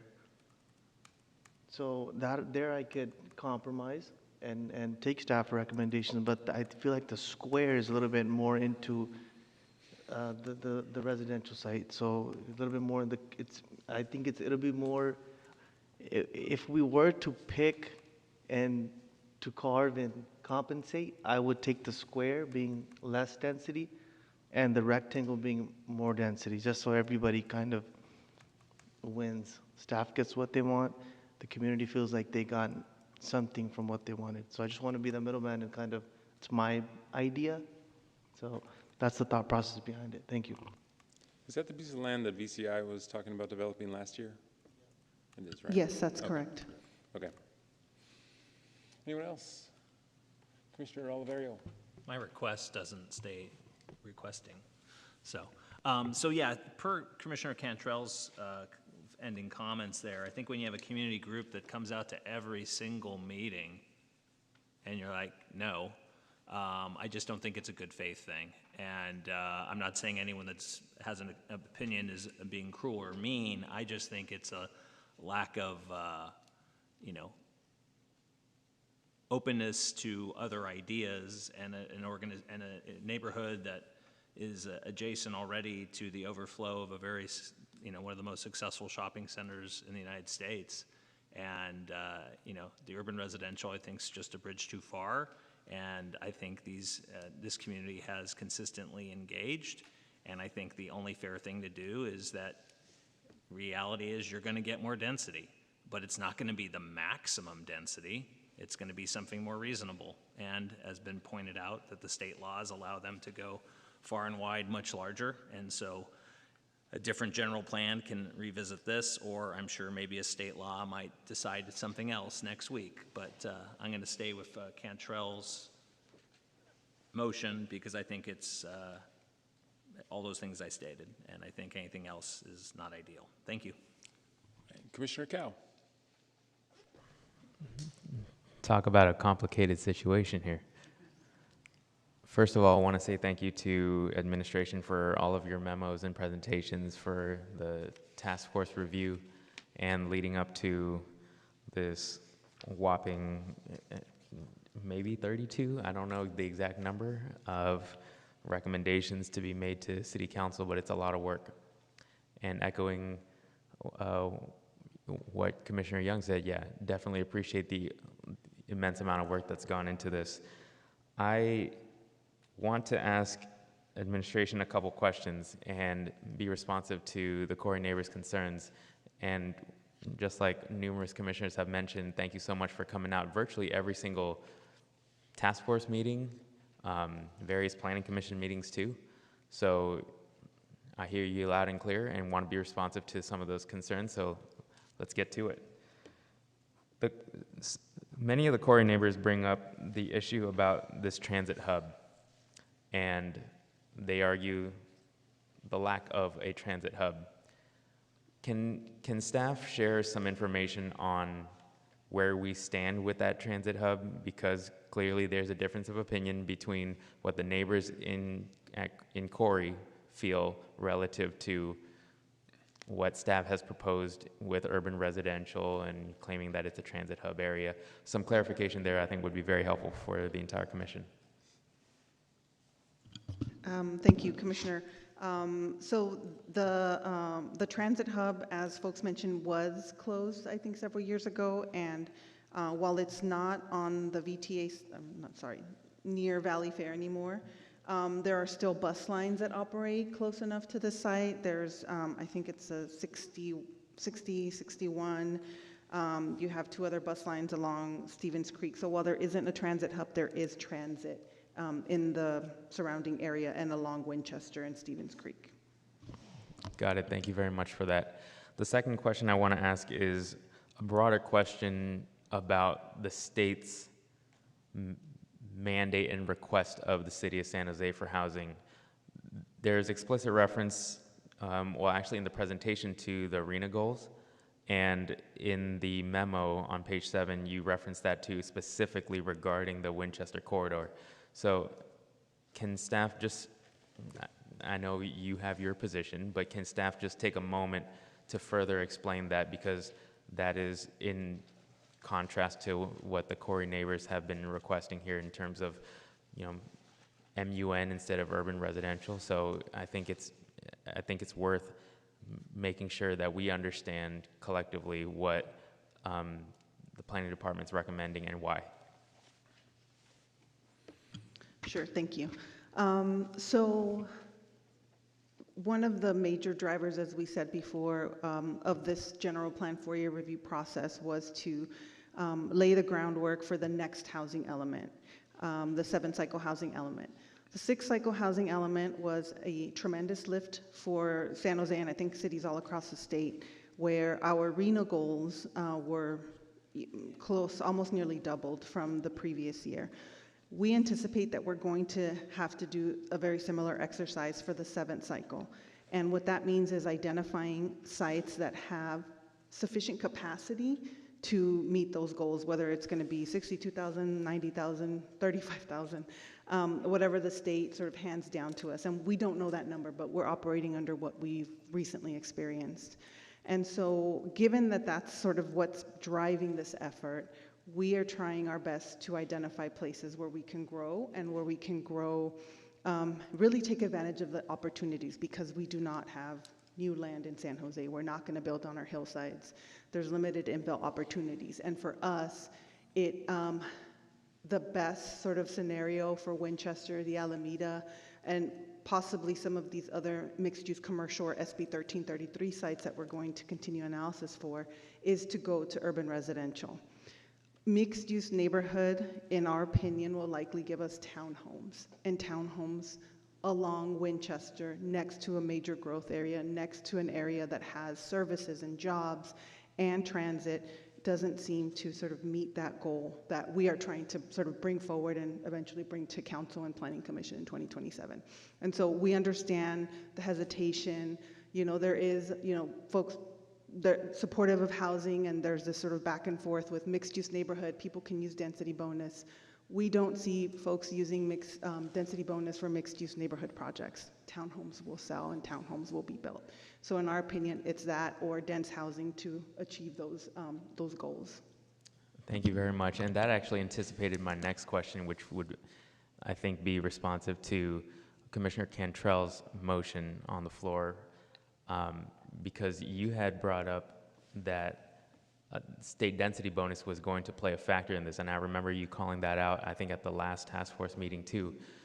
And because if we do, if a developer does the state density bonus, then that could blow whatever dwelling units per acre through the roof.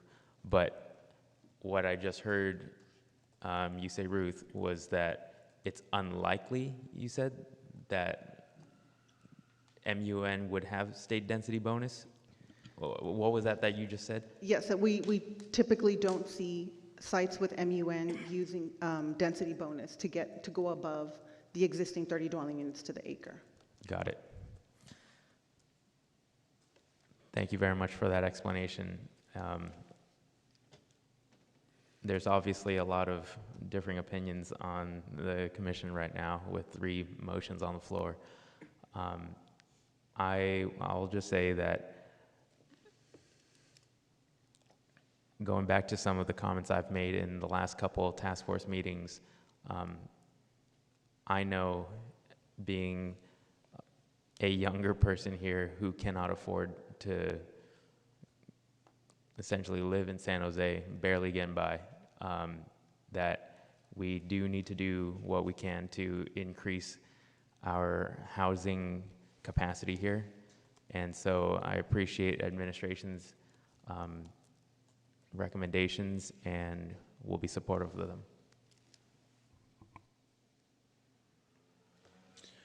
All right, I think Commissioner Bandal's motion is on the floor. Did anybody second it? Casey seconded it. So the other ones are still in limbo and pending.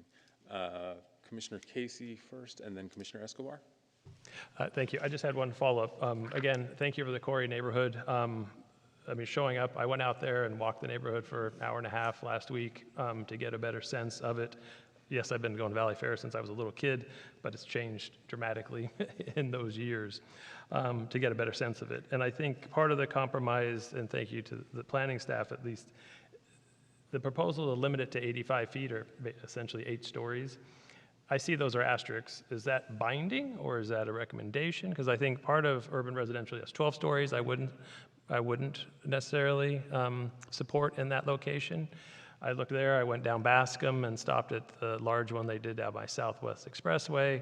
I know there's some differences there in terms of what's exactly right behind it, but so 12 stories is difficult, but the 85 is difficult as well.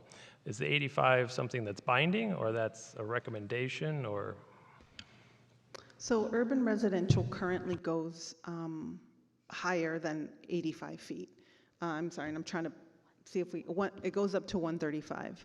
So the asterisks are to show that for these specific sites, we will modify the height so that it's limited to 85 and not what's currently in the zoning code.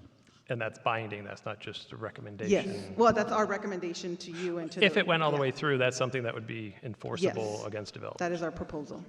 Okay, thank you. Commissioner Escobar.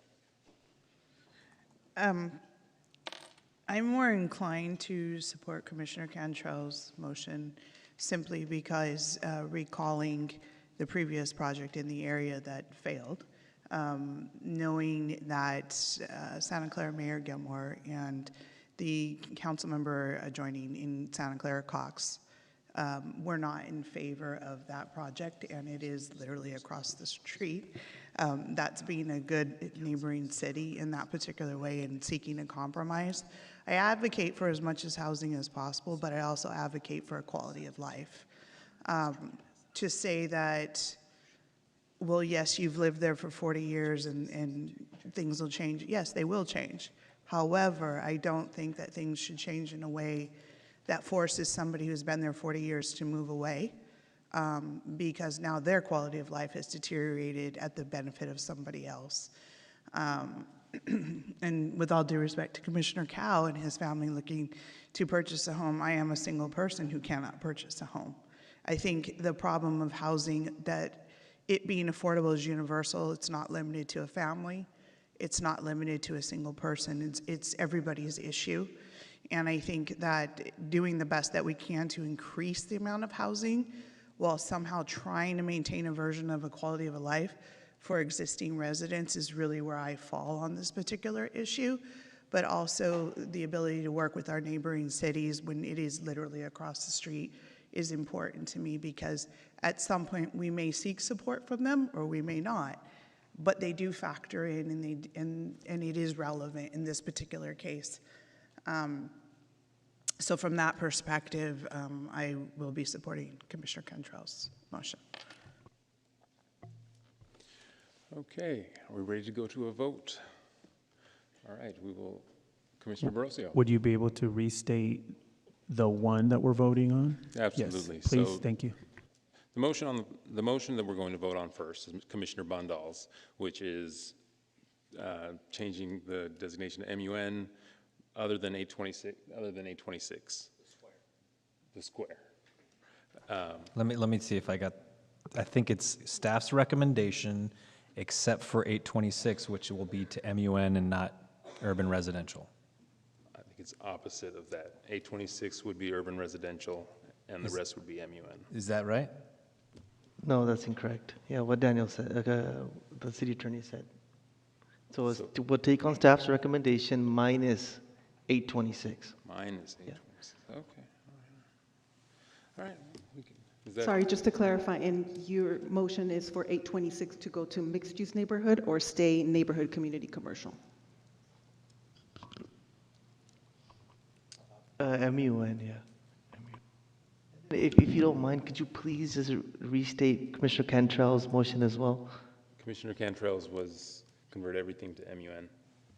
which is not staff's recommendation. And if staff could bring up the table 1 of the proposed general plan and zoning changes, I think that'd be extremely helpful. Shows all of the addresses, not this, but just the addresses. Is that possible? Yeah, we'll just need a little bit to pull that up, though. I don't have it right in front of me, but I can. Because looking at the current designation of each property and then the proposed designation would be helpful, just as a visual for everyone.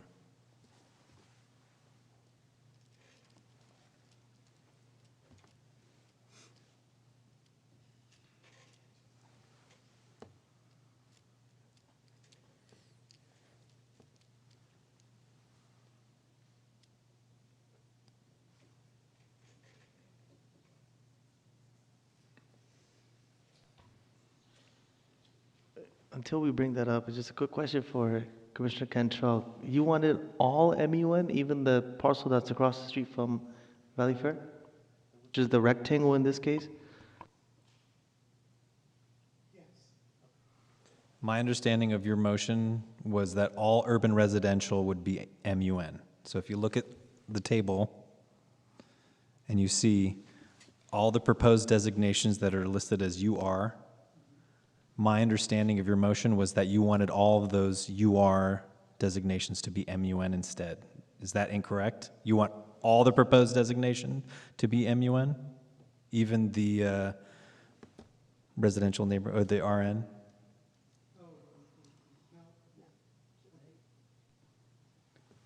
Looking at the map, the residential neighborhood units, are they on Winchester also? Fernwood Avenue. So up the street, not Winchester specifically? Because I thought we were only speaking of Winchester here. They are on Winchester. These are currently neighborhood community commercial, but they've been single-family homes for decades. And so we're just suggesting to flip it to be residential neighborhood.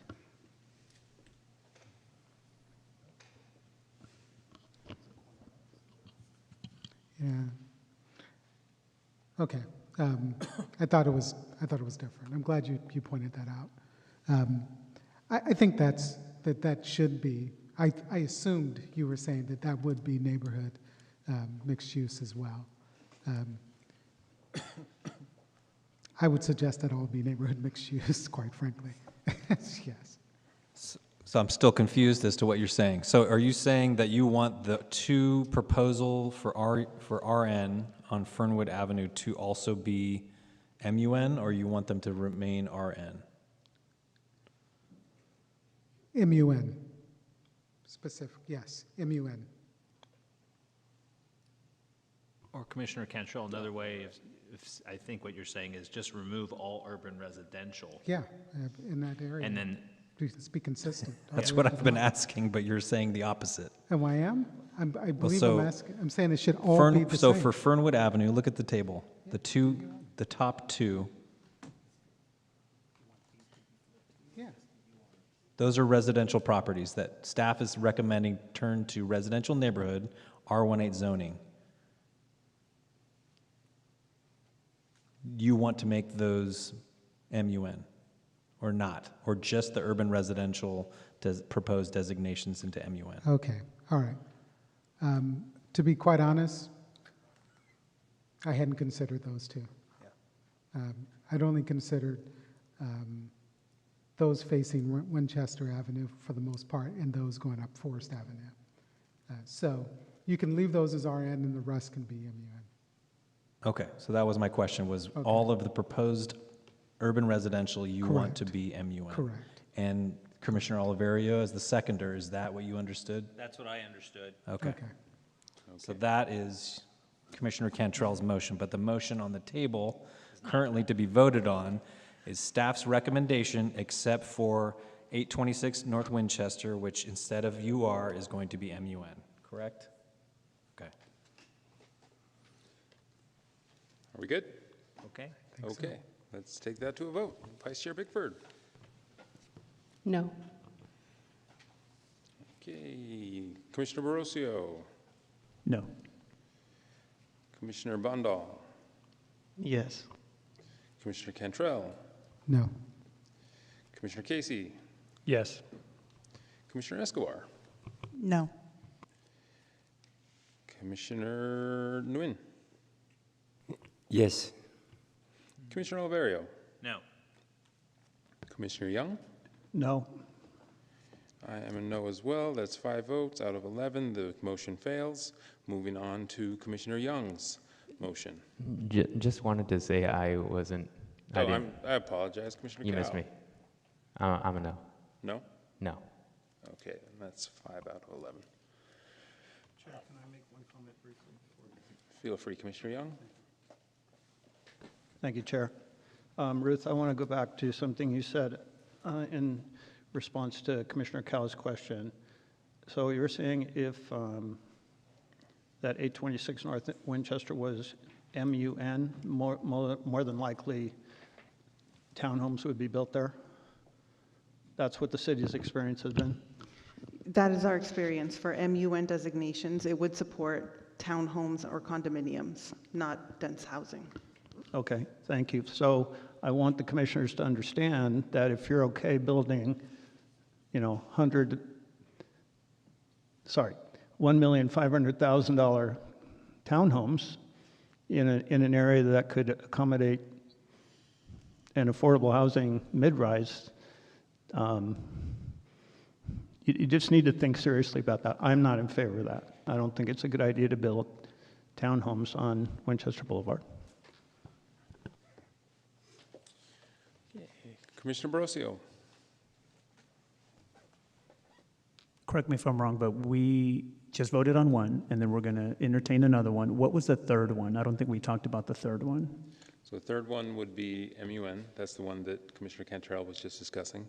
This one is to accept staff's recommendation and change the designation to urban residential. And then what's? The other one Got was it. Okay. MUN with 826 Okay. being urban residential, and that one, opposite. And that one was just voted, Right. did Okay. not pass. Thank you for the clarity. Okay.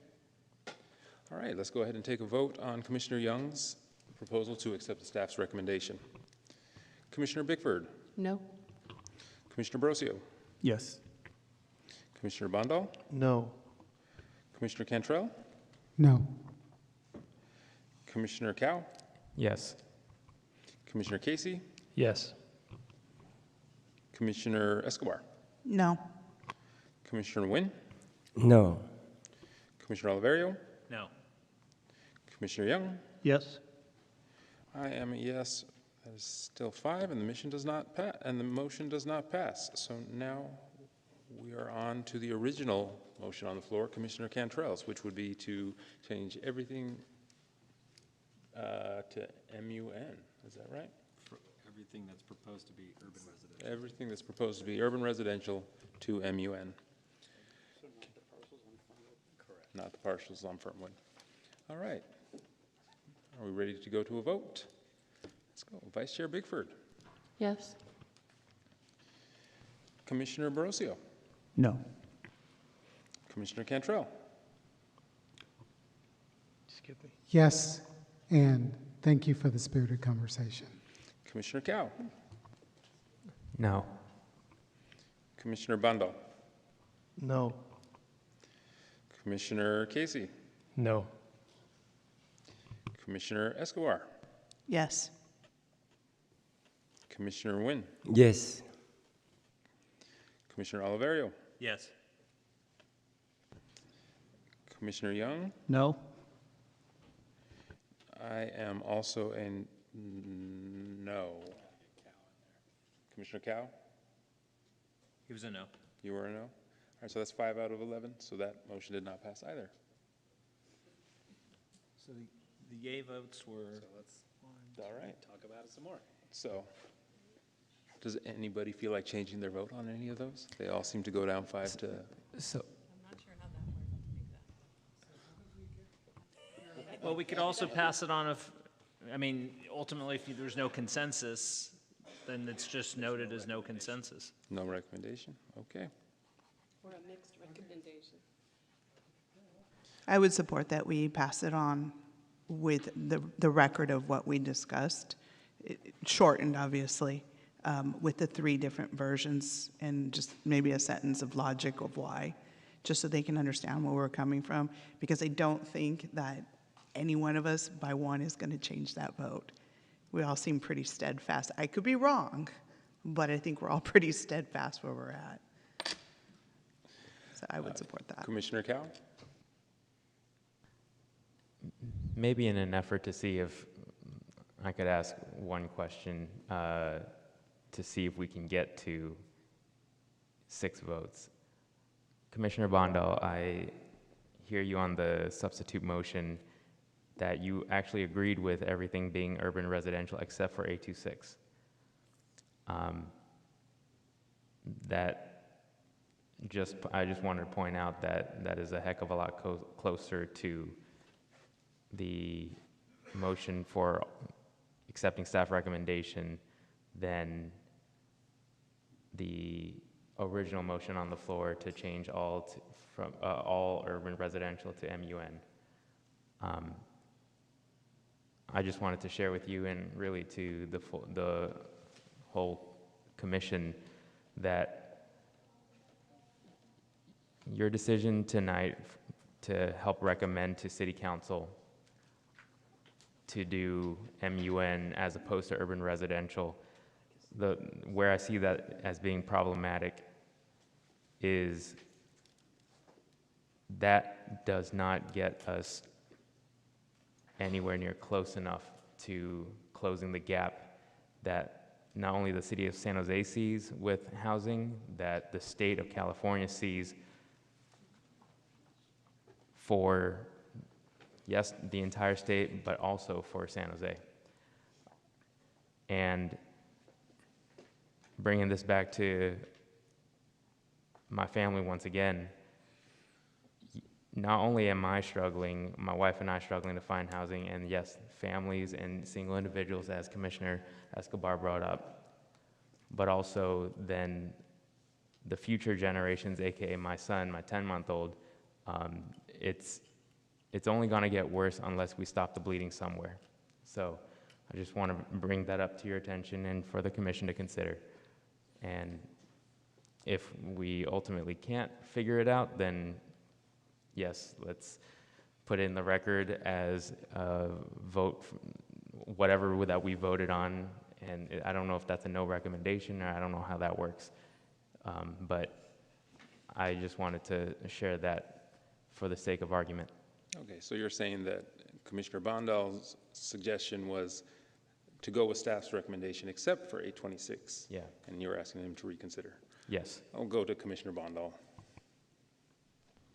I appreciate the conversations and everybody's feedback. I just think that some people want very high density and some people want low density. And I think my motion fits the middle. Let's reconsider it. Let's take it on another vote. If it doesn't, let's take it as no consensus. Planning Commission Task Force had no recommendation, and City Council can then make a decision on it. So I'll make a remotion for my past motion, which is to take staff's recommendation minus 826. Second. Any comments? Commissioner Oliveira? No. Okay, Commissioner Cantrell? I think I want to examine a roll call vote? no, we're going to the vote already? We can have. Chair, it's up to you. Are you calling a roll call vote on the motion to reconsider Commissioner Bondal's motion, or are we having further discussion? Well, I'd suggest you allow me to ask a question first. Very quick. Just a suggestion, Chair. Okay. So I just want to examine the whether or not that would be townhouses or not, because I think that kind of dictates the density there and what will happen. I understand, you have certainly way more experience than I do looking at these properties. It seems to me that this is a unique area that a developer would like to maximize their profitability. That's generally what corporations do. It just seems to me that this may be a unique area where more density will be sought, to me. Is my logic off? I don't know. I'm asking. Right now, what we typically see is that the lower density townhome product is more profitable and more sought after in terms of how the economics are working out. So townhouses are printing cash, basically. So they're going to print cash and leave with envelopes of money. I think that's why we see them next to the Berryessa BART station.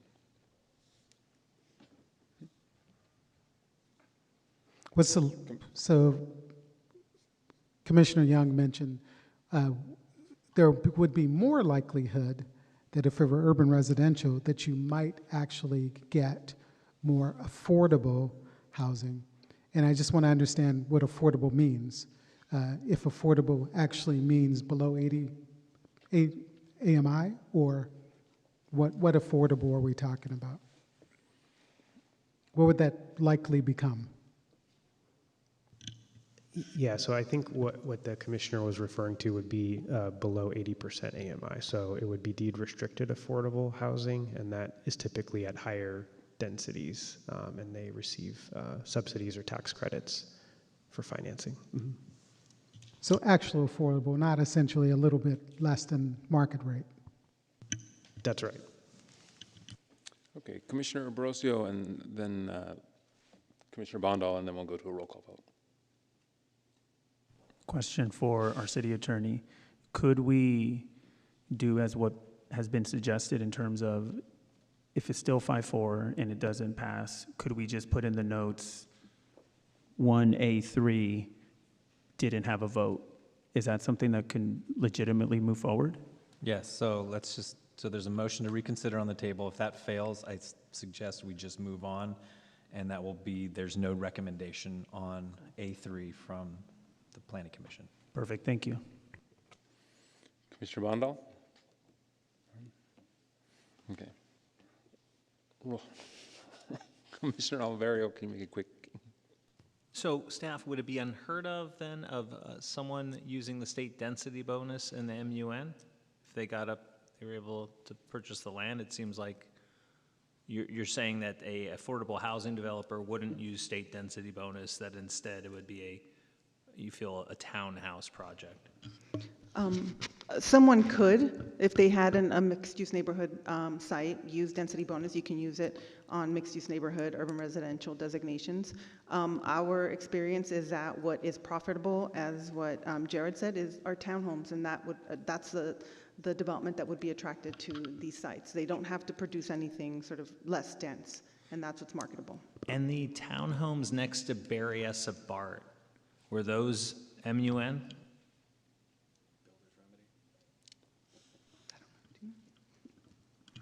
We'd have to look at what specific designation those had. Okay, because I think listen, no one really knows the future. No one really knows how a piece of land is going to be utilized and what year, what they're going to do. Did they get the land for a deal, therefore they're going to get that? Or, but I totally am with staff that this is your experience, and I'm not going to take away from that. But I just think we don't know. And I'll stop talking so we can have a vote. Thank you. All right. Further, in my experience, when I see split votes, usually City Council will make up their own mind anyhow. So, what's the motion on the ground? Or what's the motion on the floor now? The motion on the ground is to go with staff's recommendation minus 826, going to MUN, and second by Commissioner Young. Okay. Vice Chair Bickford. No. Commissioner Borosio. No. Commissioner Cantrell. No. Commissioner Cow. Yes. Commissioner Casey. Yes. Commissioner Escobar. No. Commissioner Oliverio. No. I'm sorry, Commissioner Nguyen. Yes. Commissioner Young. Yes. Commissioner Bandal. Yes. And I will stay with my no vote. So we stayed with no consensus on that one. The votes went the same. Do you want me to change it? What? All right. No consensus. So please talk to your city council member. Definitely give Commissioner Mulcahy our love. All right. Or councilman. Can I suggest we take a break? Yes, would you like to take a break?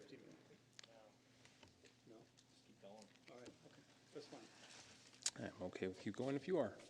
Okay, so now we're on to 1B, quasi-public, quasi-land. So, item number 1 under B.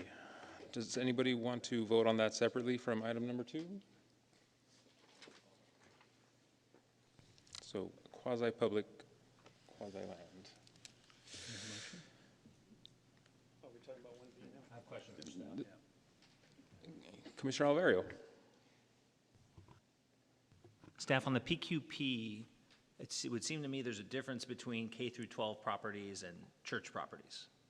The impact of a particular church property closing and not being available is different than an elementary school closing, and then population growth returns, and then there's nowhere for them to go to school. Do you see a difference between those uses? There's a difference. I think in the higher level conversation, there's still a demand for both of those public types of uses and those types of lands. So I think we're primarily focused on schools, but there's still a demand for those other faith-based use type sites as well. So it's a similar consideration across those users. Although, like I said, I think the primary thing we're worried about is public schools. But okay, and then the criteria is to allow more uses potentially by right, enabling more opportunities to retain the land as a PQP, and that's going to be under as you develop the criteria, correct? the criteria would be more around maintaining an adequate amount of PQP if we do change to residential. Mhm. And then secondarily, we mentioned we're open to considering other uses within the PQP zoning district that would be public type uses that are not residential that we could modify as part of this that would be separate from this framework. The framework is really about the conversion to residential. Sure. And then in your evaluation of requests, since these are larger parcels, are you thinking that staff's going to say, well, we don't get a parcel this size every day, so we should really try to do something, you call it the word unique, special, different, something that sort of maximizes the opportunity? And I see the planning director might want to chat. Yeah, I'll start and then he can add something if he wants to. Yeah, I think the site size and location would be part of the context that we would evaluate when considering whether or not we would recommend a change, right? We would develop this, the framework for how we would look at it, but that could include things like site size and location and context. And so you could have a large site that has a lot of opportunity, maybe it's in a high resource area, versus maybe a smaller site in a lower resource area. There's not as much opportunity, or housing isn't as good of a fit there. So all those are pieces that we would add to this framework to consider, because there's a lot of different, if you look, a lot of variation across PQP and especially school sites in terms of where they're positioned, what their characteristics are, what the existing facilities are like on the site, and all those sorts of things. So just to add a little bit of context to that, really what we're looking at from a general plan perspective is the distribution and availability of these sort of unique lands from a land use perspective, not the individual user that occurs. So the way that the general plan is currently written is it sets out that we should preserve the opportunity for schools, for churches, for these other public uses within our communities distributed appropriately. It doesn't give you what's the appropriate amount. We never sort of consider it in that context. So whenever somebody comes forward with a general plan amendment, which is the appropriate process to consider changes, whether it's a large site or a small site, we could carve off pieces of a larger site to allow for a housing project. The appropriate method is through that general plan amendment. But right now, the general plan just says preserve it. So I think the intent of staff's recommendation is to really sort of create a framework that says, this is the right amount to serve a population or a community of a certain size, so that when we get to those decisions, we have a basis to make them, rather than it just being preserve as much as you can. And it sort of becomes this, question of the individual user. Really what we're trying to get at is the fundamentals of the use of land and the balance. And final question, when this finally comes forward for a final vote, like 18 months from now, some more of that criteria will be fleshed out? Yeah, that's right. I think would need to scope this more, but we would actually start developing the criteria and then start working on making recommendations as we go through the process of developing that criteria. So we would look to have both the framework as well as looking to recommend certain sites as well, depending upon our capacity. But we would try to streamline to do things as quickly as possible. Okay, and I'll just make a simple motion to approve the staff recommendation for BI and BII. Second. Who seconded that? Casey? Barocio. Okay. Commissioner Cantrell, did you have? Okay. Commissioner Young.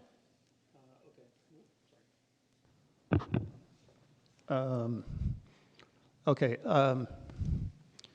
Commissioner Oliverio, I'm going to ask if you would be willing to withdraw that motion. I actually had an approach and a proposal I wanted to present. Would that be okay? Feel free to flesh out the idea, and if you want to make a substitute, you're more than welcome. Okay, great. Thank you. So this is the one area of the recommendations that I actually don't agree with. I think everything else that the staff has done, I'm very supportive of. I've done a lot of soul searching on this issue because it's difficult. On the one hand, we want to preserve our quasi-public land for community uses, whether it be recreation or community gatherings. On the other hand, we hate to be a broken record, but we have a severe housing crisis and the need for housing, and there is quite a bit of PQP land in the city. So I just wanted to talk about a couple of problems I have with the recommendation, and then I'll make a substitute motion. The approach that staff is taking, I appreciate what you're trying to do as far as coming up with a framework where you can evaluate a change in land use case by case. But the problem with that approach is that, let's say, for example, a school district that wants to convert a school. So they have no certainty whether the time, the money, the consultants they hire to make a proposal is going to be approved or not. This approach adds a lot of uncertainty. It lengthens the approval process. And the other thing I'm concerned about is it could really result in unequal treatment of a PQP parcel in one part of the city versus another. So I'm going to be proposing something that's a little more forward, but I want to address a couple of things that I've heard. One is we've had quite a few discussions on the commission level about changing demographics, and I think there's been concerns expressed that, that there's less kids going into school now, so the school districts are consolidating, but what if that changes in the future? Well, we're not experts on demographics. The superintendent of schools are, right? They're the ones that know. And there's the ones that have to talk to their school board and make a proposal. So I don't really think that's a valid criteria for being concerned about converting these lands. But the other one that I think is a more valid concern is that it's important to retain our PQP parcels as community recreation and gathering places. But I was really struck by the letter that we got from SV at Home. Not so much the letter, because we'd seen this before, but the people who signed the letter. And I just want to read these into the record. So we have Regina Celestin Williams, who's the executive director at SV at Home. We also have Victor Vasquez, co-executive director of Somos Mayfair. Samantha Bluis, a pastor at St. Paul's Methodist Church. Maimona Afalberta, a trustee with the Santa Clara County Office of Education. I might also point out that we had a representative from the County Office of Education at our last meeting advocating for a more broad application. I won't go on, but we have several community organizations. I think there's about 10 or 12 people that have signed this letter. So my point is that if we're concerned about,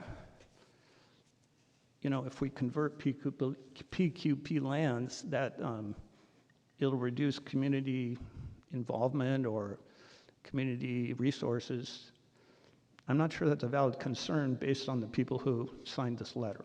I think what they're looking at is there's more urgent need for housing for the people in their community than necessarily another gathering place.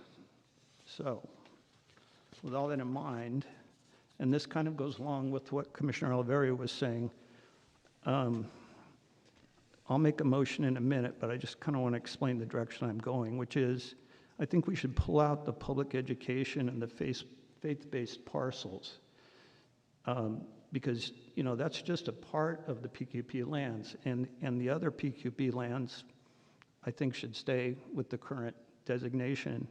So, I'm just gonna suggest. Let me go ahead and make a motion. I'll make a motion that we do one of two things. Option one would be to remove educational and faith-based institutions from the PQP land use category.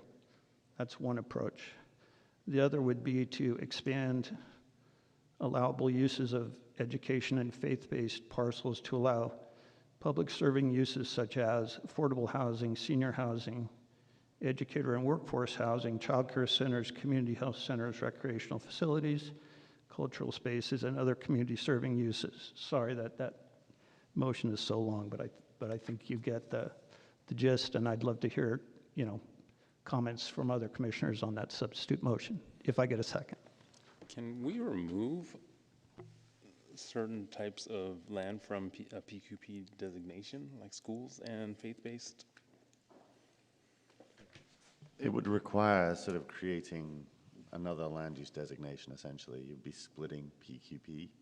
So we'd have to come up with something to consider it separately. And then we'd have to then go through and designate those lands as that separate designation. Okay, thank you. Thank you, Director. Okay, in that case, City Attorney, can I modify my motion? Yes. Okay. There's no second yet, so. I know. Can I modify it in a fishing trip and see if I get one?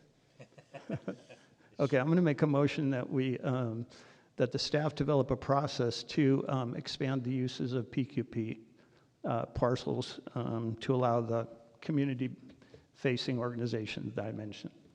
Second. Okay, we have a second. Let's go. So can I actually just clarifying that? So in addition to these two, that's what you want to do, or is it replacing that? So in addition to staff's recommendation, you're saying that you want to also have them replace that. So none of these. Let me make sure. Thank you. So staff's recommendation is to develop a framework. Yeah, that's right there. Okay. Which we will Can I discuss clarify? at a later time. Yeah. Okay. Let me clarify. So I'm looking for something more expeditious than creating a framework. So I guess in response to your question, City Attorney, it would be replace B, I, and 2I with the motion that I made, and we can work on, if there's support at all, we can work on cleaning up the language. Okay, so just to clarify, B1 and B2 would go away, and you would say you want staff to develop not a framework, or can you just reword this? Because this is staff's recommendation. So if you're going to be clear directing staff and other folks are going to be voting on it, we need clear direction of what this would look like, and I'm not clear on that yet. Fair enough. Fair enough. Let me try this again.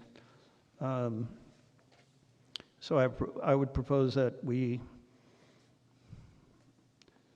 I would propose that as a planning commission, we recommend that we expand the allowable uses of education and faith-based parcels to allow, expand the allowable uses of PQP parcels to include community-based organizations.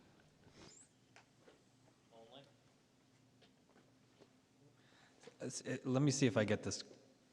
From what I heard you talk about, it sounded like you want education-based PQP parcels and faith-based PQP parcels to be considered for housing development. Is that correct? Not all PQP parcels, but just those. Is that what you're asking?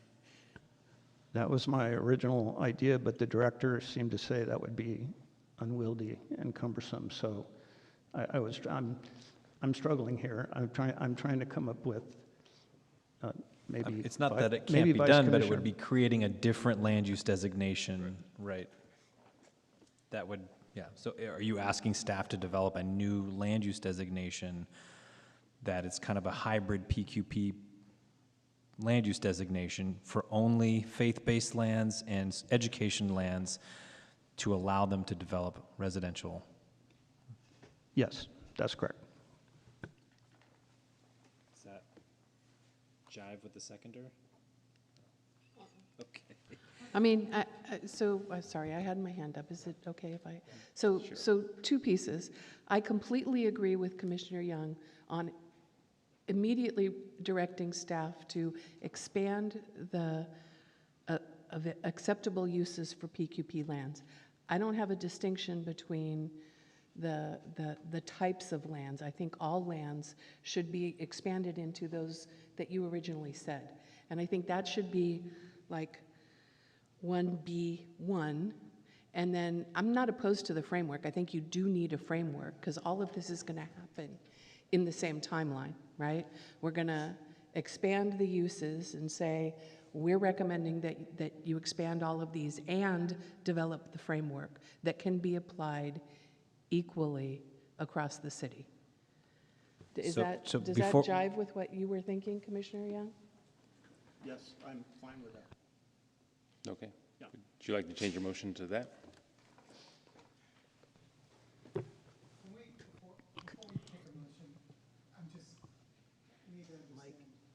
He's about to. I think he's going to clarify his motion. And Okay. We'll go from there. Yes.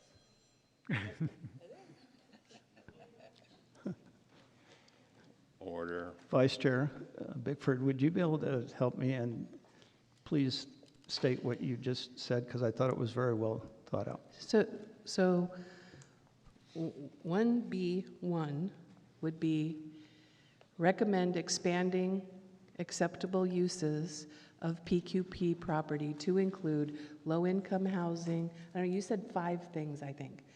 Can you want to repeat those? It was low-income housing, it was Sure, I had daycare, it was affordable housing, senior housing, yeah. Educator and workforce housing, childcare, community health centers. So those specific things, if we could put that in the first recommendation, that is a thing that we would like to see. They should develop a framework because the framework does still need to be applied. So I think developing that framework is still a thing that we would ask for. And then the last piece was evaluating requests and changes in land use based on that framework to unlock housing potential. I think that framework, including the expanded uses, to help us get to land use faster than individual evaluations of land use. So if I might just jump in on this, I think I understand the sort of perspective. I think as we look at this currently, if you expand the uses to include residential development, there isn't a discretionary sort of opportunity there. So we wouldn't need either of these 2 recommendations beyond this. Even if it's just low income? Because we're not talking about general residential. So I'll let staff jump in on sort of the impacts of opening the door on affordable housing and possibility for other types of housing to leverage that. Yeah, so I just wanted to clarify too, the other uses you mentioned are already allowed in PQP, so daycare centers are allowed. So really, when we're talking about our framework, it's really around which sites we would allow residential on, either affordable or market rate or other types. So our concern is when we do allow that affordable housing use, that it starts to erode the distinct land use of PQP as a separate public use.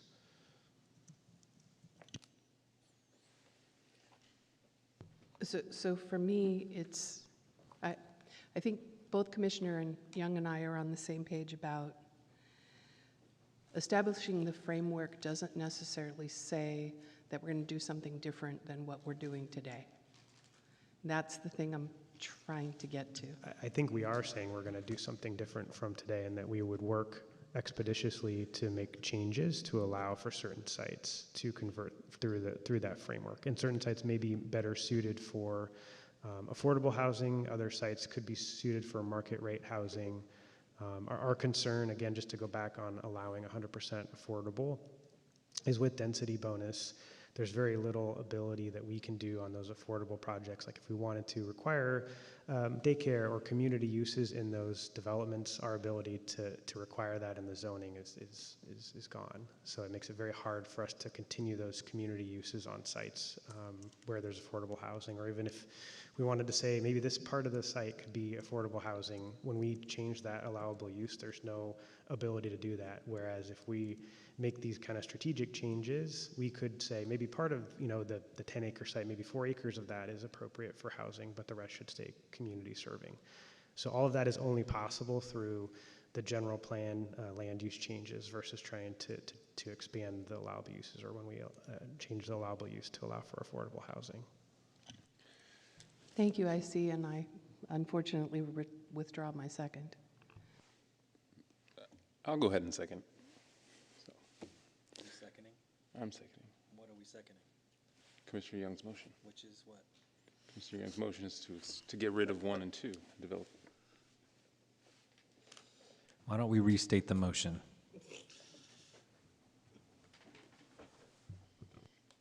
Provide expansive That use. was a dance, and I didn't get where it went. Yeah, I got lost in the dance too.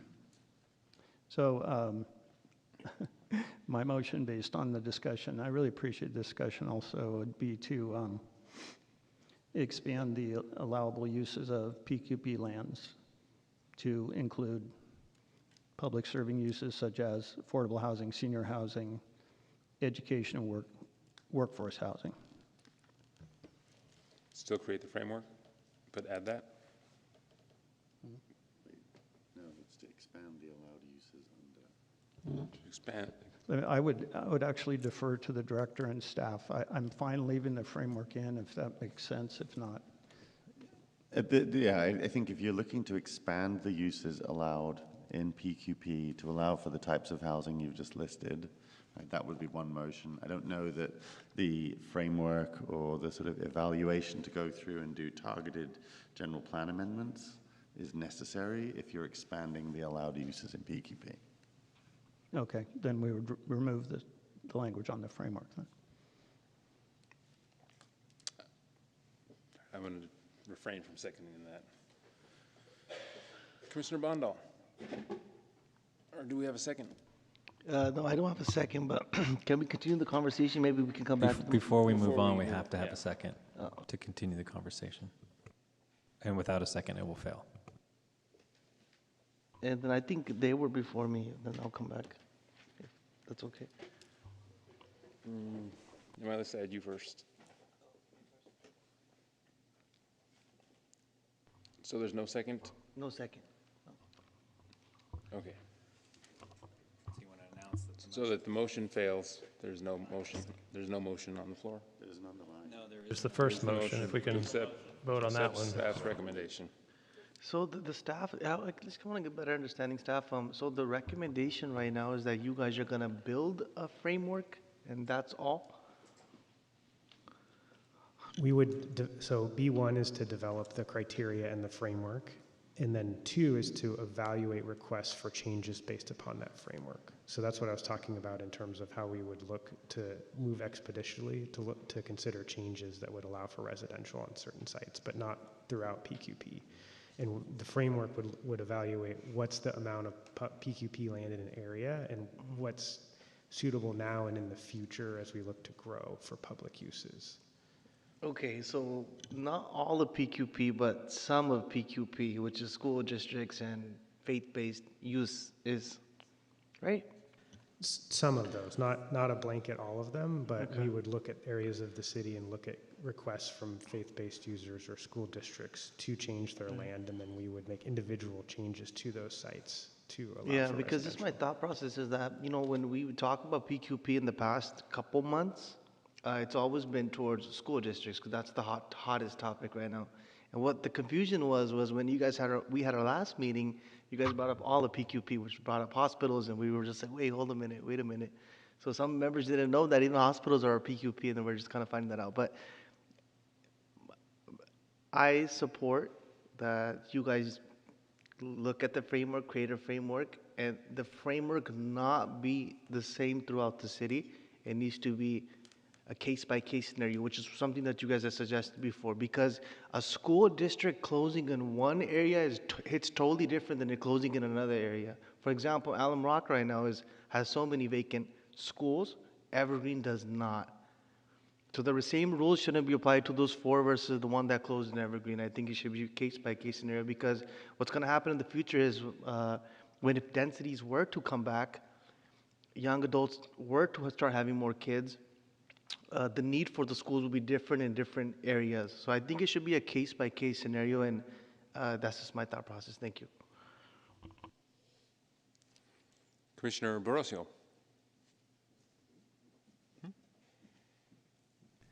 Perfect, thank you.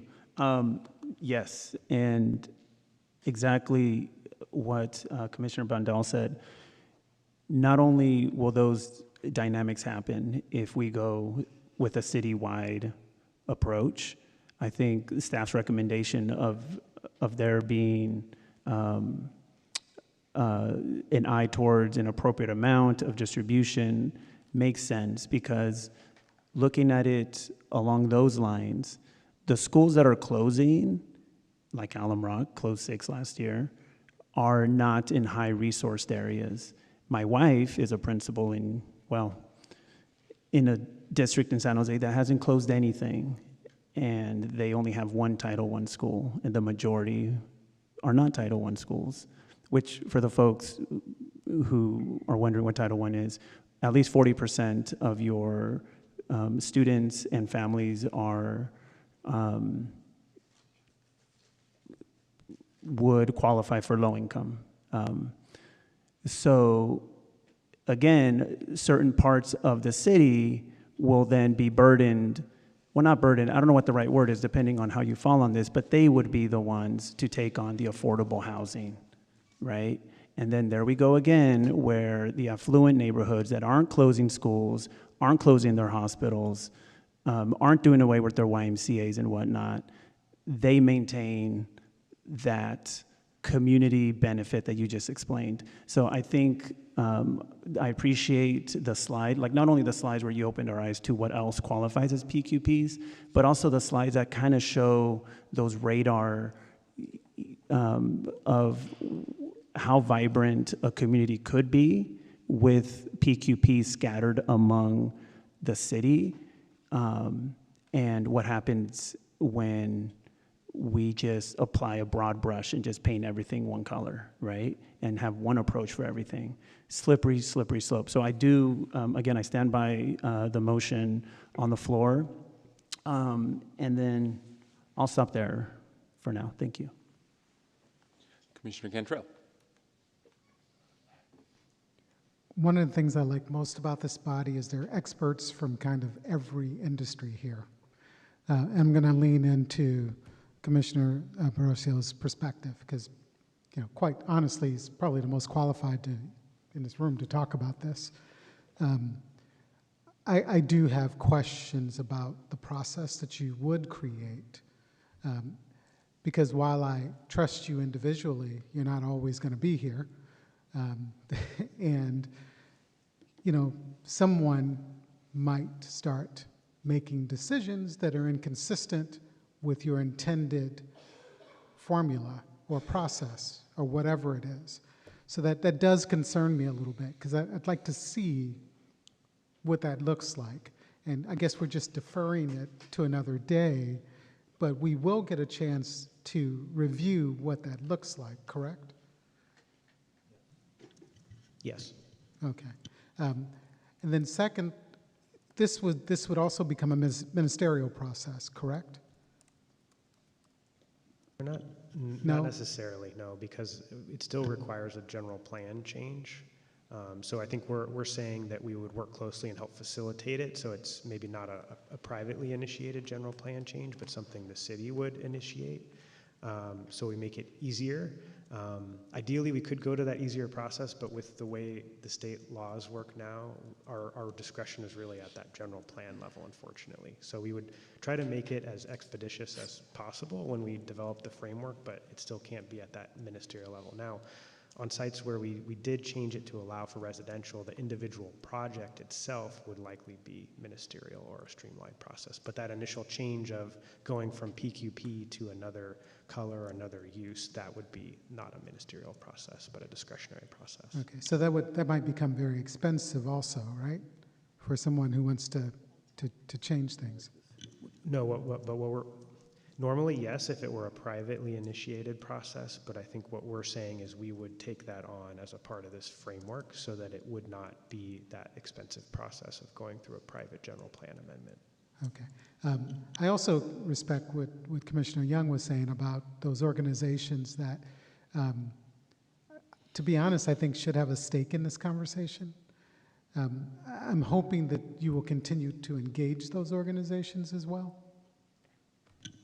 Yeah, absolutely. I would envision this process as working very closely with school districts and other users of those sites as a part of this process, which would include more than just engagement, right? It would be a collaborative process in terms of how we would go about this. Okay. Okay, so I think we'll all be watching this space very closely. Thank you, I appreciate it. Commissioner Oliverio. A city-initiated general plan is a huge process for the city to undertake, and taking away a lot of the arguments that a school district wouldn't be able to go through that. So I think that's part of the criteria. I'd look forward to the final. School districts already have the right to build a variety of housing on their properties, and I think a real important thing, as I said in the meeting last week, we have a community center in District 6 and District 9 because the city had discretion on PQP land. That would have just been another set of houses. But I think it's just important to note. And finally, as these school district property might come up, you know, the neighborhood relies on that for open space. Being able to make certain that a certain amount of that parcel is available for the public permanently is what discretion provides. Thank you. Okay. My personal view is just that I think the school districts have a pretty good idea of what they want to do with their own land and what they need to do to stay open. I, of course, want to see them able to use it expansively, as suggested by folks from Mayfair, folks from SV at Home, et cetera. But I don't want to see something that prevents a school district from allowing something like Makla to be built on their land. But best of luck with developing the framework, and I'm agree with the motion. So if we're ready for a roll call vote, Vice Chair Bickford. Yes. What is the motion? Who made the motion? Motion is to accept staff's recommendation. Cool. Vice Chair Bickford. Yes. Commissioner Brosio. Yes. Commissioner Bondal. Yes. Commissioner Cantrell. Yes. Commissioner Cow. Yes. Commissioner Casey. Yes. Commissioner Escobar. Yes. Commissioner Wynn. Yes. Commissioner Oliverio. Yes. Commissioner Young. Yes. Myself is a yes. That's unanimous, 11. Oliverio and Barroso. Okay, moving on to section 2A. Let's see, there are Do them all together, or? section 2. I don't even know if 2A is going to stick together. Yeah, okay. Okay, Can we just move through all these as a lump? we can move through. Two. We can try to go through. You want to go through 2A together? Would you like to make a motion? I motion that we approve section 2 in its entirety. Second. Wait, can we move to I? We have a motion on the floor.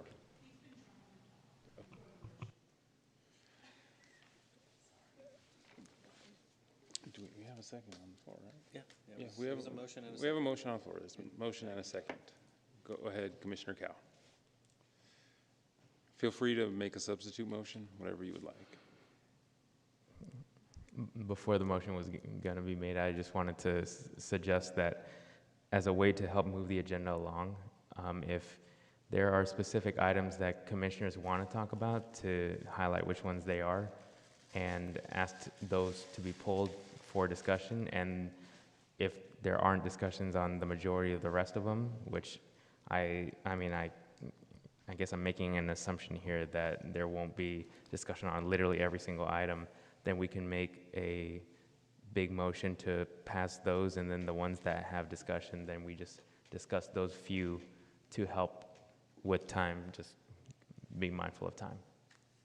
Okay, well, we only have 28 to go. I'm happy to remove my motion, and I'll take that suggestion. And if there are individual items that someone wants to suggest, let's do that. Okay, is there anything from 2A that anybody would like to pull out before we vote on the remainder of 2A? Thank you, Commissioner Cantrell. I appreciate that. I'll remove 2I, 2AI. Okay, any other ones? I think if you're going to do 2I, you might want to do 2AI, because those are kind of hand in hand. Okay. And 2A, 3, and 4, anyone? Well, so We can do a motion on 2A, is there a 3, and motion to 4? amend the motion? Is that what you're saying, to remove 2AI? Because then I heard something from Commissioner Oliveira said 2AI. Just 2AI? 2AI, yeah. And That's then it. before we make a motion, can we pull something off first before making the motion? That's what Yeah. Commissioner Cow was Thank you. suggesting. Yes. Suggested. Before we get to the motion, So let's you talk said you'd like about- to remove right, 2AI. Commissioner Oliveira said 2AII also. Maybe just remove all of A. I mean, because then it's everything, because everyone just started listing it off, and that's about, the majority has to deal with that topic. Because everything else, I mean, look down the list where, if anyone's got a big, Well, missing middle housing. the rest is urban villages. Just have the conversation on 2AI. They're all pretty Sounds- interconnected All right. to two itself. All right. Let's start with 2A. Let's start with 2AI So, alone, because that's been a big topic that we've been discussing for some time. 32, 40, what do we want to vote on? So the motion to amend Commissioner Cantrell's motion would be to remove 2AI alone.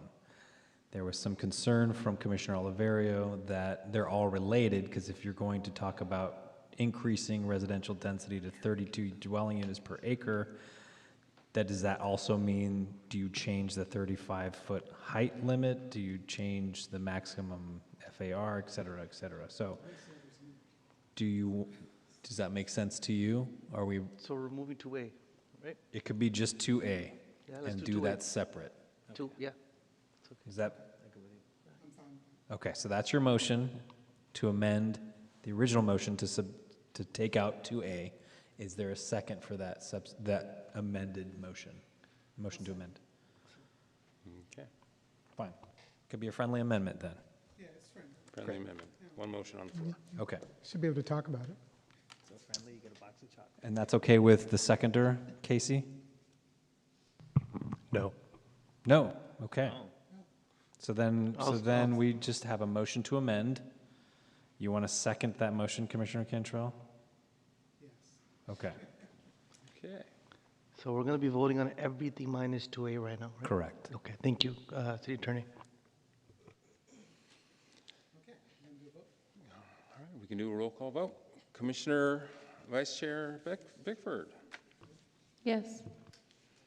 Commissioner Barroso. Yes. Commissioner Bondal. Yes. Commissioner Cantrell. Yes.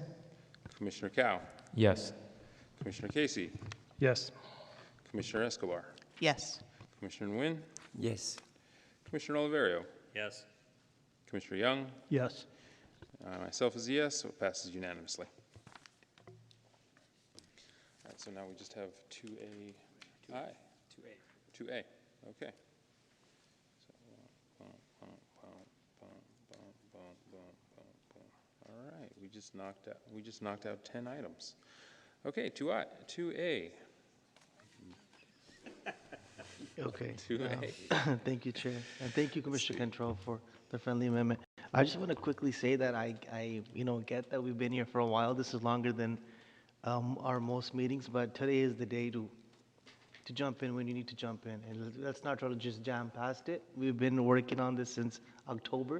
If it takes another 15 minutes, it takes another 15 minutes. If we need to take a break, we'll take a break.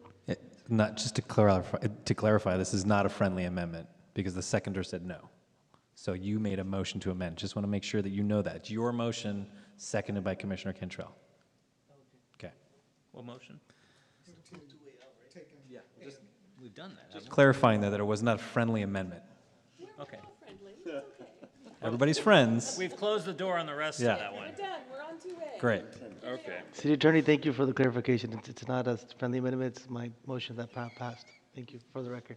But yes, if it takes time, it takes time, but let's talk about 2A. And then if we, do we want to take a break at some point? Just throwing that out there. Keep going. Okay. Okay. So, so staff, for the designation that we're moving from 8 dwelling units to 32, the 32 is not a minimum, right? That's a concern that some of the residents are having. They're saying, oh man, what the heck, we're jumping up 4X. Could you just please clarify that for the record? It's up to 32 dwelling units per acre, so that's the maximum. There is no minimum.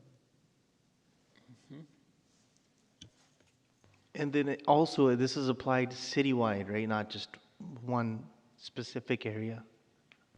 It applies to all properties with the designation of RN, except for those ones that we're proposing to exclude in areas like high fire, very high fire zones. But otherwise, all properties designated residential neighborhood in the And city. then if there's an overlay, does the overlay take over, or does this apply?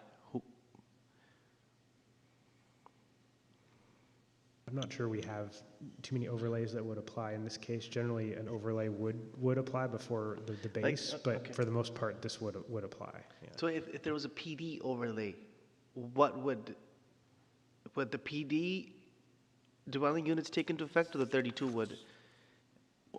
No, the PD is not an overlay, it's the actual zoning district. So in this case, the general plan designation, which allows this higher density, would prevail. So the 32 would prevail? It would be applicable to PD zoning districts as well, yes. Gotcha. As long as they have the RN land use designation. Gotcha, okay. Oh, that's it for my questions for now. Thank you so much. Commissioner Cantrell. Actually, I want to thank you for the clarifications. Materially, I don't think it changes any perspective here, correct? So I motion that we approve 2A as it is from the recommendation from staff. Second. All right. If nobody else having this. Second was Casey. Motion by Commissioner Cantrell and a second by Casey. The one who did accept it. Casey. Okay. I mean, This is to approve staff's recommendation for 2A. Yes. 2A. Okay, Vice Chair Bickford.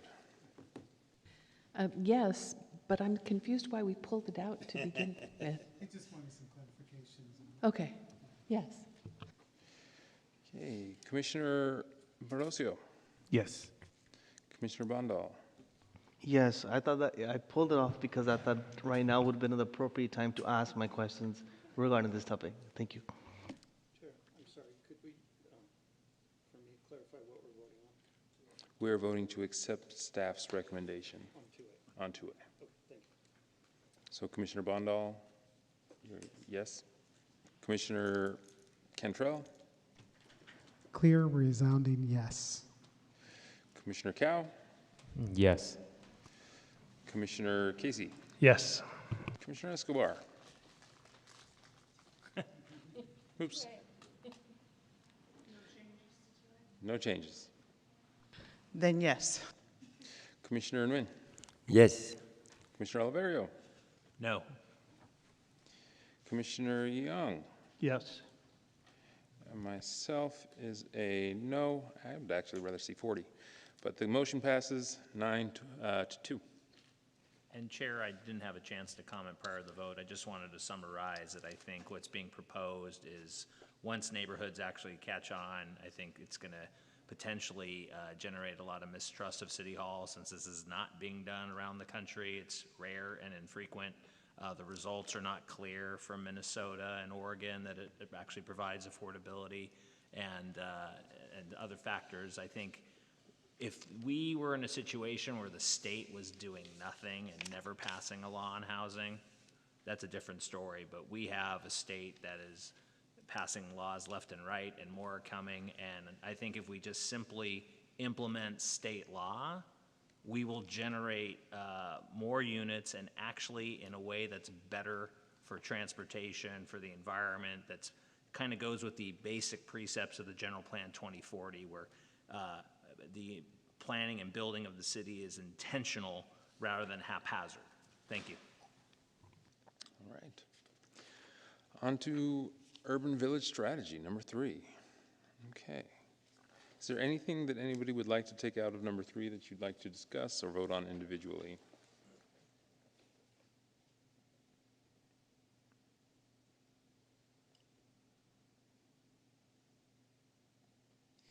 Motion to approve. Someone else was saying, I'll just second yours. How about that? Okay. Motion to approve, second by Oliverio. Comments from anybody before we go to a vote?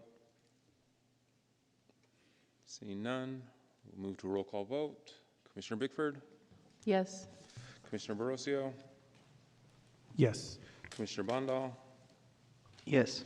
Commissioner Cantrell? Yes. Commissioner Cow? Yes. Commissioner Casey? Yes. Commissioner Escobar? Yes. Commissioner Nguyen? Yes. Commissioner Alvario? Yes. Commissioner Young? Yes. And I am a yes, unanimous 11. Okay, moving on to the very last item of the 37, jobs to employed residents ratio. Should we maintain the current target jobs to employed resident ratio of 1.1? Motion to support the staff recommendation. Second. We have a motion on the floor. Commissioner Cantrell. I'm curious, if we've never reached this goal, why we still are targeting it? Barocio.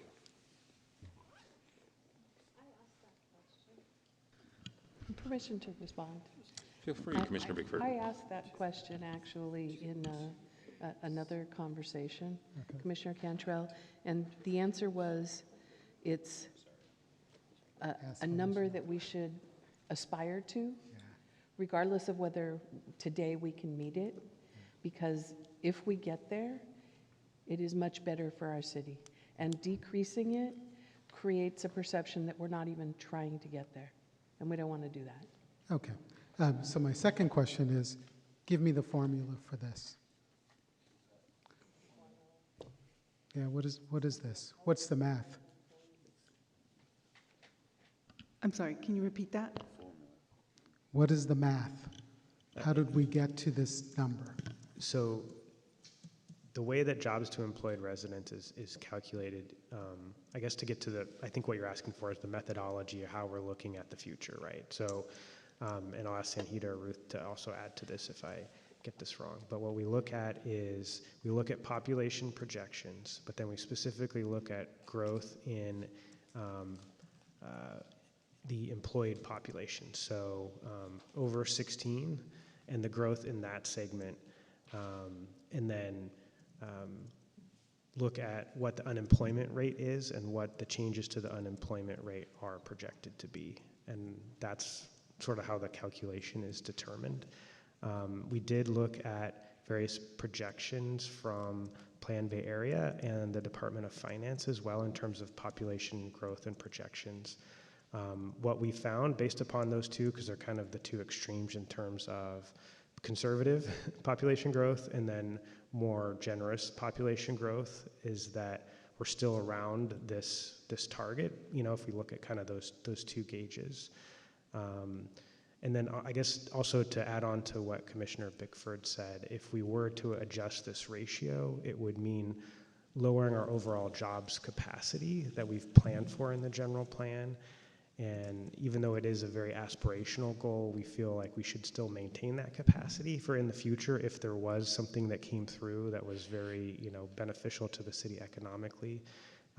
You know, why lower that number that we've already sort of set as a maximum cap? So that's some of the thinking, and Tanhita, I don't know if you want to add anything. Okay, so my concern is that number has been used for a long time to keep or create uses that haven't been absorbed into the marketplace. For example, retail in commercial and apartment buildings. I'm not sure that we're getting anywhere with this, so I'm concerned that it could actually stagnate growth and not actually create it. I'm going to jump in there for a second. So obviously, as we think about the availability of employment lands, it is a policy discussion. It plays less into those conversations about mixed use. And actually, the council's taken sort of very direct, or given us very sort of clear direction around, you know, reducing requirements or eliminating requirements for residential development around mixed use. I think the context and the importance of the jobs to employed ratio, employed resident ratio, is really about the idea that as a city, you know, throughout that period of extreme growth between 1950 and 1970, we became very much the bedroom community for the broader Silicon Valley and the area. As a result, we're sort of, and I don't have the latest number, but, you know, typically we would say something in the region of 60% of our employed residents leave the city every day to go work in surrounding communities. And so the general plan sets out a goal to say that, you know, we really value creating a complete community that offers employment to residents within our boundaries, because not only does it help us sort of meet our aspirations fiscally as a city, it also supports our climate goals by reducing people traveling in cars. You know, it creates vibrant spaces. So it's broader than just saying we need just this land to support this many people. It's about that sort of complete community vision. Okay, so how does this play into land use and zoning? So we use it as a baseline for that jobs number, right? But the jobs number doesn't necessarily equate to the amount of land that we have available. When you actually look at, you know, the total amount of land, I mean, the vast majority of jobs planned in the city occur in our growth areas and our employment areas. So North San Jose, Edenvale in South San Jose, downtown, some amount in West San Jose. It would take a significant transformation of those areas to really intensify employment uses to actually meet some of these aspirational goals. So it's certainly, we're not, but yet we're not creating any more of those lands. So it's not pushing out residential development in any way. It's really just to help us maintain that goal and sort of think about how do we preserve the opportunity for the employment for the residents of this city as we continue to grow. Okay, I'm making a religious argument here, I think. So I'll just move forward. Thank you. Commissioner Bandal. Does work from home apply to this or no? To the jobs counted in the numerator? No, it does not. Okay. It would factor into the existing jobs to employed residents, yes. Mm-hmm. So it's not in the numerator, right?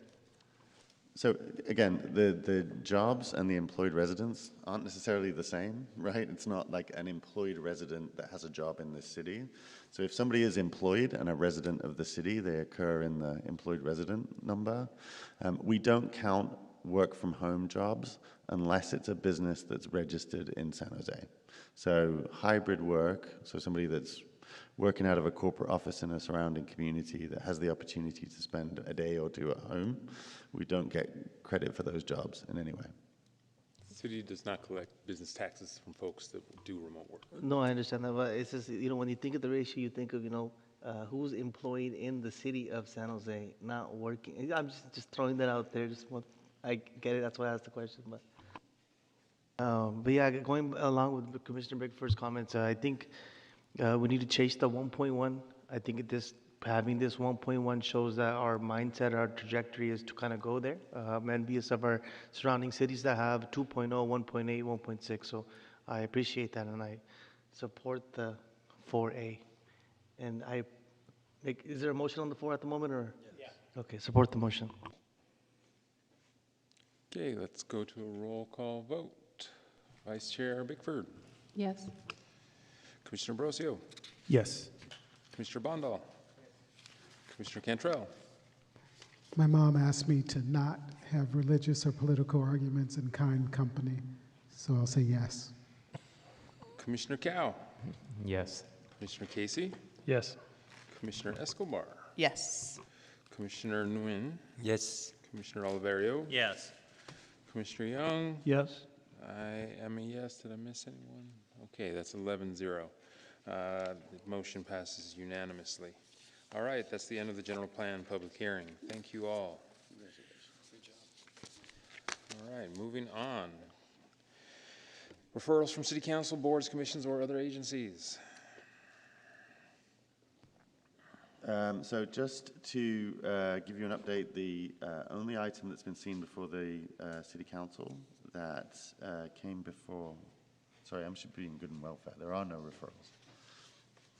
But moving on to report from city council, the only item that city council has seen that came before the planning commission is the general plan annual report, which the commission previously saw. So city council considered that and approved it as part of yesterday's consent calendar.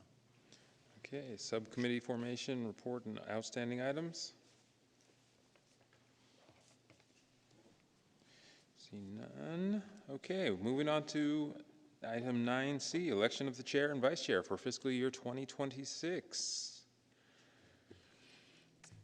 Does anybody want to start? Commissioner Oliverio. Will the vice chair be willing to serve as chair? Sure. I nominate the vice chair as chair. Do we have a second? A second. Second. Any comments? Anything else? So I just want to say, for those of you who are new and don't really know how this works, you can nominate as many people. It can be second or not second. I mean, just somebody put up a nomination. That person usually accepts the nomination and say, yes, I want to be that position. You can have several at once. If we get too many, then we'll probably just vote on them. But I think just if there's any questions about it, it's very informal. This is, not, there's no rules of order here. So just, we got somebody who wants to do it. Looks like Vice Chair Bickford is the candidate for chair. And if there are any other recommendations, or if you guys want to vote. I think it's good to have two. I'll nominate Commissioner Cantrell. All right. I would also like to see Commissioner Cantrell's name in for chair, personally. So, anybody else? Yes. I'd like to nominate Commissioner Young as vice chair, if he's willing to serve. Second. I accept. Thank you. Okay. Any other comments? Anything else? Just so we know who qualifies, who's staying for another term? Or if that list is longer, like who's not coming back? I think you are the only one that's not coming Okay, back. okay, good. So everyone else is eligible? Okay, good. Are we doing chair first and then vice chair? Or should we wait to do one and then move on to the next? It's up to you, Chair. we can do chair first. Sorry, can I ask Commissioner Young? On the city website, it says that your second term is ending now. Is that a misprint? I'm sorry, are they asking me? Yes, the city website says that your second term is ending June 30th, 2026. I just got sworn in today, so I am serving another 4 years. Okay. Okay, how about this? We have a motion and a second for Vice Chair Bickford. I would like to make, we'll just do it the same way with substitute motions. I'd like to make a substitute motion for the chair to be Cantrell. Do I have a second? Well, yeah, I nominated as well, so I'll do the second. What's that? I nominated him as well, so I'll do the second then. Okay, so we have a second. Discussion? Am I allowed to? In the past, we've done it like. You may, please go ahead and. I will happily withdraw my chair position because I think Commissioner Cantrell would do an amazing job. Okay. I was just going to say, I think each person just says who they want. It's not like you take one at a time. But if you're withdrawing, then it takes care of that. Fine. Any other nominees for chair? By acclamation. Okay, then roll call vote. Vice Chair Bickford? Yes? Commissioner Barocio? Yes. Commissioner Bondal? Yes. Commissioner Cantrell? Yes. Commissioner Cow? Yes. Commissioner Casey? Yes. Commissioner Escobar? Yes. Commissioner Nguyen? Yes. Commissioner Oliverio? Yes. Commissioner Young? Yes. Myself is a yes. All right, and so congratulations, Commissioner Cantrell. You have been voted to be chair for the 26-27 year unanimously. Thank you so much. And I actually want to thank you for your grace. I appreciate it. And thank you all for your support. Okay. Then we've heard Commissioner Young's name as vice chair. Commissioner Bickford? No? Want to find it? Okay. Do we have a second for Commissioner Young? I think we did. Second. Second from Casey. Commissioner Barocio, what's going on? I nominate Commissioner Bickford. I think she's done an amazing job as vice chair. Oh, you already said no. Oh, man, Chico. No, it's 2 years in a row, Barocio. And Commissioner Bickford, I'd be glad to defer to you if you'd like to remain. Totally up to you. Commissioner Young, I think we would benefit from your experience and enthusiasm, and I'm here for 4 more years, so I have time, just like you. Okay. Did we have a second for Commissioner Young? Yes. Okay. Yes, you did. All right. Vice Chair Bickford. Yes. Commissioner Barocio. Yes. Commissioner Bondal. Yes, and congratulations on getting sworn in today again. Commissioner Cantrell. Yes, and no greater honor. Thank you. Commissioner Cow. Yes. Commissioner Casey. Yes. Commissioner Escobar. Yes. Commissioner Nguyen. Yes. Commissioner Oliverio. Commissioner Young. Yes. Myself is a yes, unanimous. Congratulations, Vice Chair Young. Okay. Next, we have a recognition of the Planning Commissioner's service on the 25-26 General Plan 4-year Review Task Force. Is that? I think we already did that. So next is recognition of Commissioner Luis Barocio's service to the City of San Jose and to the Planning Commission of the City of San Jose.